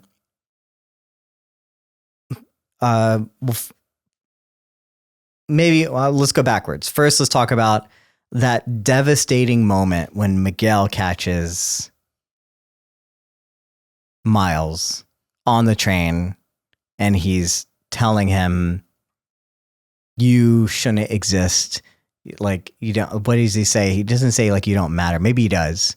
You know, like you shouldn't be here, all these different things. He's just like hammering it home over and over and over again. And I feel like this isn't new in terms of storytelling. Like this is kind of like your classic hero's journey kind of thing. Like you're the villain saying this kind of thing to someone, you know, or like the parent saying this to the kid of like what like purpose you have or all these kinds of things. You know, this isn't new, but I don't think it's ever hit me as hard as it did when Miguel is saying that. You know, I don't know if it's because it's coming from someone that should be a hero that I thought was so cool when he was first introduced. The version of him, I was like, that's fucking cool. Yeah. That's cool. That's so cool. I loved Miguel when he first got introduced. I didn't realize, I had a feeling he might end up being like kind of like a clash between, you know, like an antagonist. Yeah. He's not the villain, but he has kind of an antagonist to Miles. That's clear from the trailers. But like, even when he was introduced, I was like, I love this guy, you know? And I'm like, why are you saying this? Why are you being so mean to this kid? Well, you know? I find, you know, we're often like most aggressive and most mean when we're like afraid of things. And that's why a little earlier I wondered if part of the reason that he's so hard on Miles is because he knows the ramifications of trying to take your destiny into your own hands. And I'm imagining maybe that like, do you know what he injects himself with? No, that might be part of canon. I wonder if I don't know anything about his canon. So I'm wondering if there's some sort of like personal devastation there and things that he has to do just to like now exist in this position that he's put himself into. And he's like, we cannot keep doing this. This is why we're trying to keep the universe together, is because it does not work. And I am a firsthand like experiencer of that. And I think that would be more interesting than just like, oh, he's kind of an asshole. He's just kind of being mean to this like 15-year-old kid. That doesn't quite make sense to me. So I think there's probably something deeper motivating that aggressive, just like, you cannot be here because you don't belong here. Again, I'm hoping is more intentional than just being mean to a child for no reason. I mean, yeah, no, absolutely right. I mean, there is something to be said, like he understands what Miles is going through. Like he's been through it before. There's something about the fact that like he's right to a certain extent, you know, and whenever you have your conviction and your passion and like he has to turn around to everyone, it's like, we are the good guys, you know, like, because to remind himself and to show everyone else that like, we're trying to do the thing to save the world and save, because we can't have another world like just kind of disappear or whatever it is because I screwed up, you know. I understand that mentality, you know. I understand not recognizing when things can change and when things can't change, and him not recognizing what the actual problem was, you know. And there is the fact that he doesn't like the things that he's saying is like so hypocritical that he doesn't recognize it. You know, it's like, yeah, no, Miles, yes, shouldn't exist. But then you also like, what is your canon that you are allowed to put together all these Spider-Men and bring them to the spider station, whatever it is, you know, and allow a certain team, like why should this exist? Right. Is this part of the canon? Like, is this always as be, should be, would be, could be, like what, like, is that true? Like, and you're saying this and this is kind of your fault because you didn't like, what should or shouldn't exist? Like, who's to say, you know, like it's the moment you start saying like this shouldn't be happening. It's like for him to say that is so hypocritical. And we experience a little bit of a like trolley problem conundrum with Miles, because part of the way that he pushes back against his canon is he saves the officer in Moonbatten. Yeah. And if the idea is, you know, do you save one person or the many? Like, who do you let die? Where do you let some people suffer for like the greater good of this bigger group? And I think we see Spider-Man 2099 grapple with that idea of, maybe he wants to extend kindness to Miles, and maybe in a perfect world, he thinks he would be able to do that. But ultimately, if by accepting Miles, you put the fate of multiple universes at stake, his well-being is not worth that price to pay. Yeah. And I think that's like a core principle of Miguel's Spider-Man, is that he really does believe like the needs of the many outweigh the needs of the few. And that's his core principle. So I guess you're right. We can kind of see where he would double down and be adamant, because at least in his version of his altered Spider-Man canon, he is still filling the requirements of like trying to better the greater good. So he can probably compartmentalize and forgive and excuse different things that are happening, because ultimately he's still fulfilling his role. But if Miles steps into that position and universes start to crash, in his brain, it's not worth that inclusion. Yeah. I am assuming we're going to explore that more and more in the Miguel version of Spider-Man in the next one. I think it's touched on a little bit, and it's worth mentioning. I keep having thoughts, but I'm also like not able to like form them right now. But it's definitely like it's not as easy and clear cut, like there is definitely multiple angles at this, and I don't view Miguel as like the bad guy. No. Necessarily. It's just like, because like you understand his pain as well as you understand every Spider-Man's pain,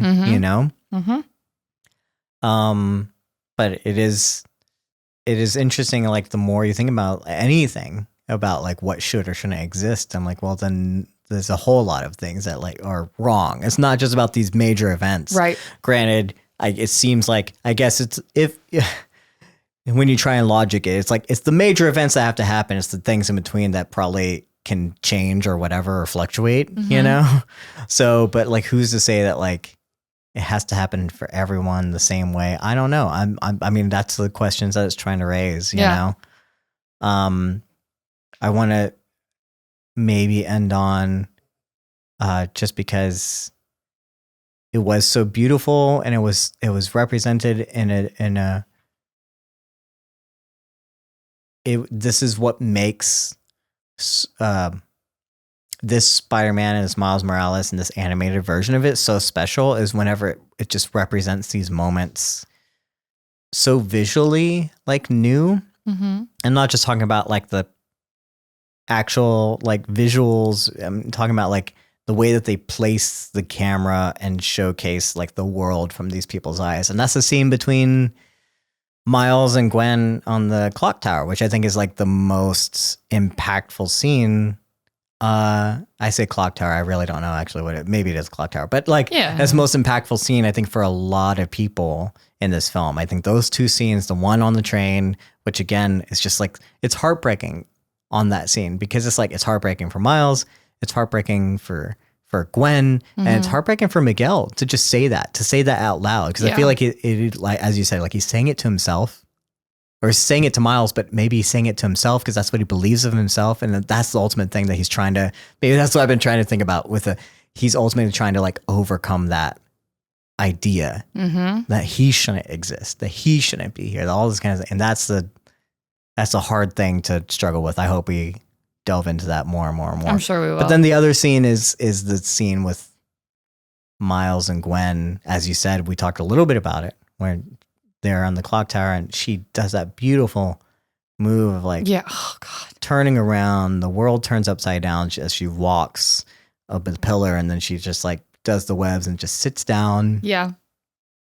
And then they're sitting down, and it's like a great kind of subversion of a thing that we've only seen in one movie, which doesn't feel that groundbreaking, but the fact that like when Miles dives in the first movie, but we're seeing it as if he's rising up, a great like little subversion of that, but because it's a still moment, it's not an action-packed moment.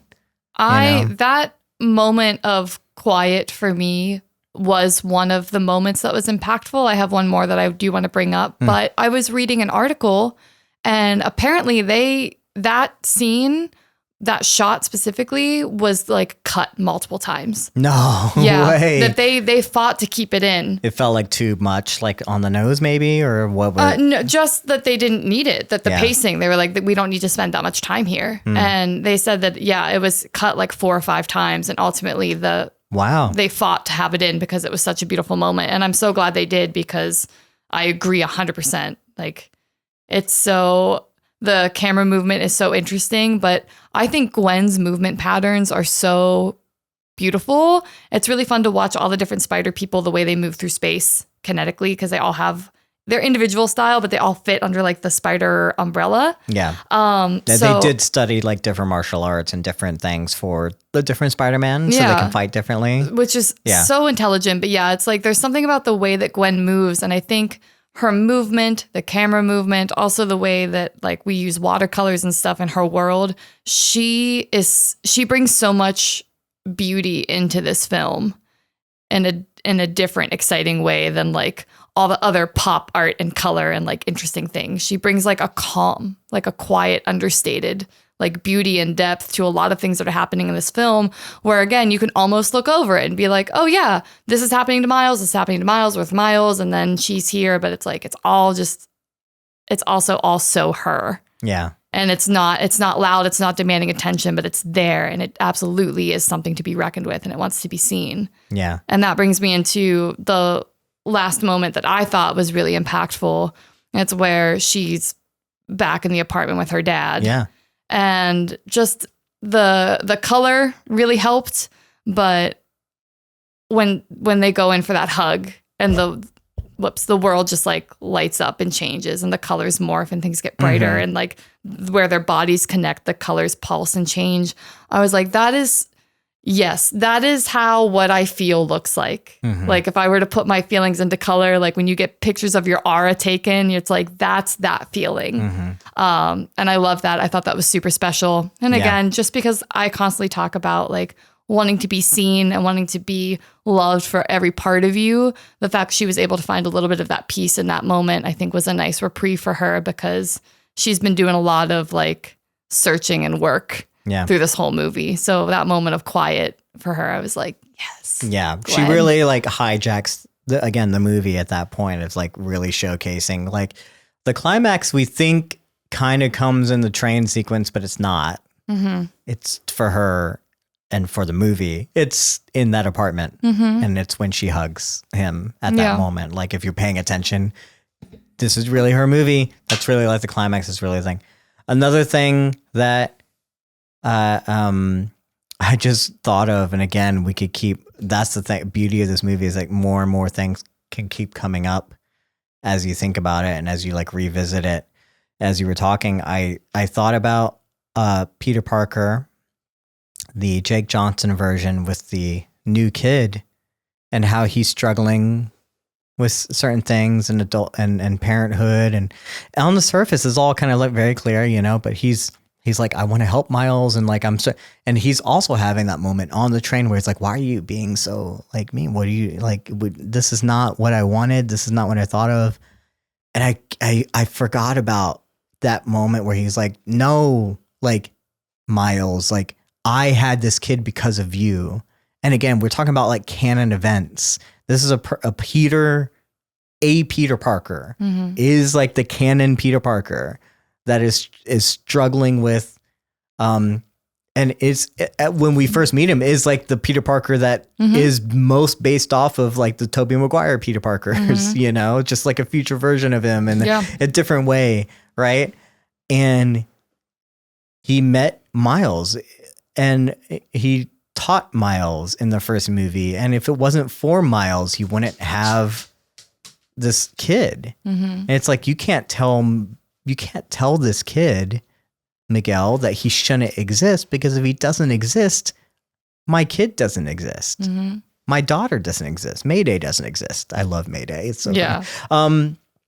And like that, for Peter to be struggling with that again, like we don't really see it, but when you think about it, it's like you have to like really look into the fact it's like as soon as you start calling out like certain things, like as a fan or whatever, and like you start taking on the mentality, like you have to question a whole lot more things. And this is a problem with time travel, right? The butterfly effect, I guess, right? You know, it's like, why, when then like, well, if that's true, then should I not have my daughter? Should I not be Spider-Man? Where should I be? You know, if I hadn't come to like his universe and taught him and thought like, man, like what would it be like? Can I do this?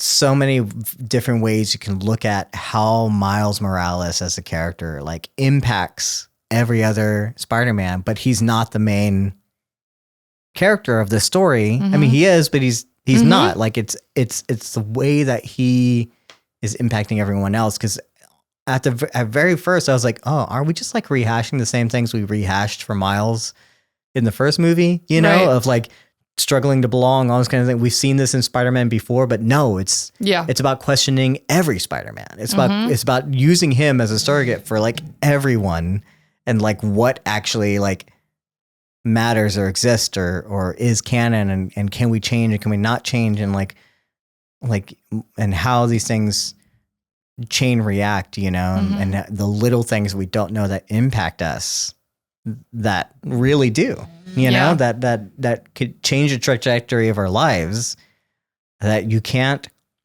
take them back and you can't wipe them from existence because it matters to someone. Right. You know? Yeah. There's a shocking amount of depth in this story. And that's because I think I could watch this 5 different times and come away with 5 different experiences. And I'm really glad that we're starting to tell stories like this, where whoever you are, just like in Everything Everywhere All at Once, you can find something that resonates with you in this story. And I think that's really special. And I love the trajectory that we're on.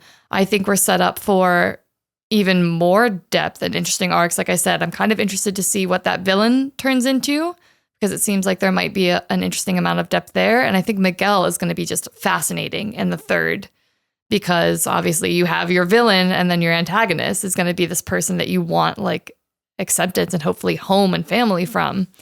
Yeah, I'm just floored. I'm also kind of excited, gentle segue, the last like spider team that Gwen gathers together. It's great. I was so disappointed when we were going through this movie. I was like, you just introduced the anime, the Penny. And I'm like, but we're not going to use her at all. So officially the spider team going after Miles to save him is Gwen, Spider-Man India, Spider-Punk, Spider-Bite, Peter B. Parker with Mayday, Penny Parker, Peter Porker, and Spider-Man Noir. Yeah.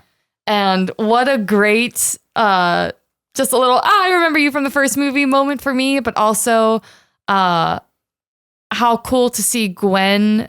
We open the movie with her talking about like wanting to be in a band. Yeah. Because she wants to be a part of something. And here she is like leading that band, if you will. Yeah. And I am on board. I'm going to show up to the next movie in like full costume. It's so beautiful. Lightning round questions. Do you have a favorite Spider-Man? I'm not going under the pressure. What do you have one? Maybe the angsty one that's like, oh, I'm thinking of my backstory right now. Like, oh no. Oh, that one was funny. There's a whole... The Western one is cool. There's a whole list on Nerdist, I think, of all 100 and whatever. Sure. And I would love to look at them and like really see, because so much was happening. And just, God, they're all just so good. What about Spider-Cat? Spider-Cat scared me because I already know how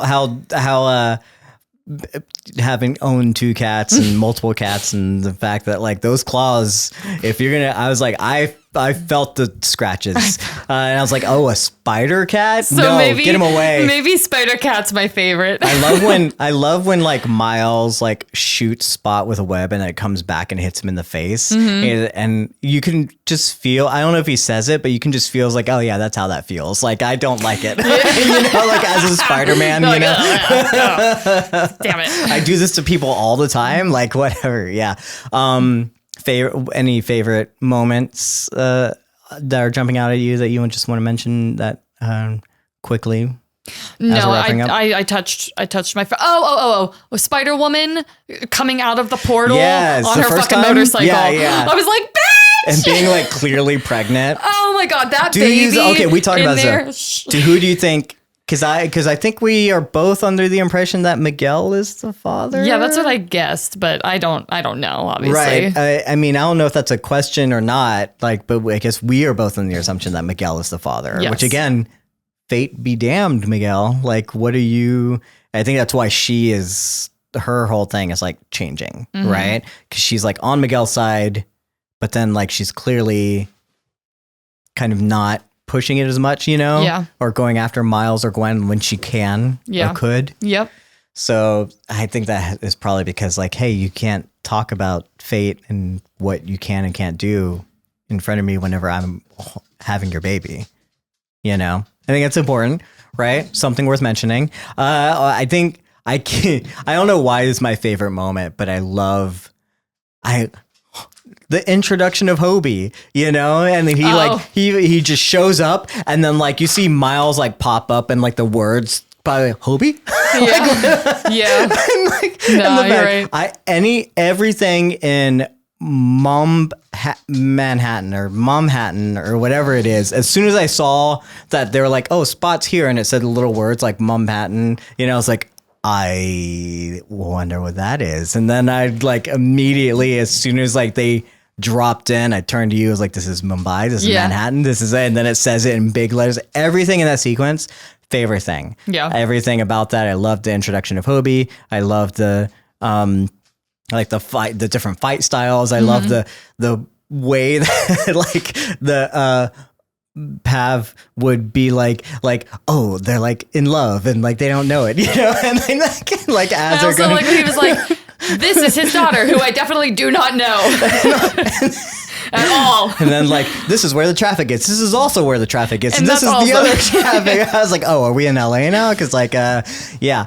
And definitely the India, if you know anything about how they drive there, which are no rules, like that makes sense. That's so traffic funny. Everywhere. And combining that with Manhattan, oh my God. Yeah, gross. Oh man. So yeah, so many fun moments. I want to watch this movie again. Me too. I said that about Avatar too, and we never went to watch it, but maybe we should do this one again. This one I would definitely sit through again. Yeah, this might be. What are we at? Is this our first 3-hour like conversation? I don't Shannon? think we've hit 3 hours yet. We got to go another half an hour, I think. We're close. We're at 2 hours and like 40 minutes. Yeah. Maybe a little break in between. Who knows? But yeah, this is I think is our longest podcast yet. It feels good because it is such a good movie. Yeah. And there's so many different things we probably could have talked about, couldn't have mentioned, but we definitely tried our best. We could only watch this movie once. Unfortunately, we can't even do clips because again, we're not stealing the movie off the internet. Right. Though I would love to get a copy of it just to put some clips. I want. This is such a fun movie.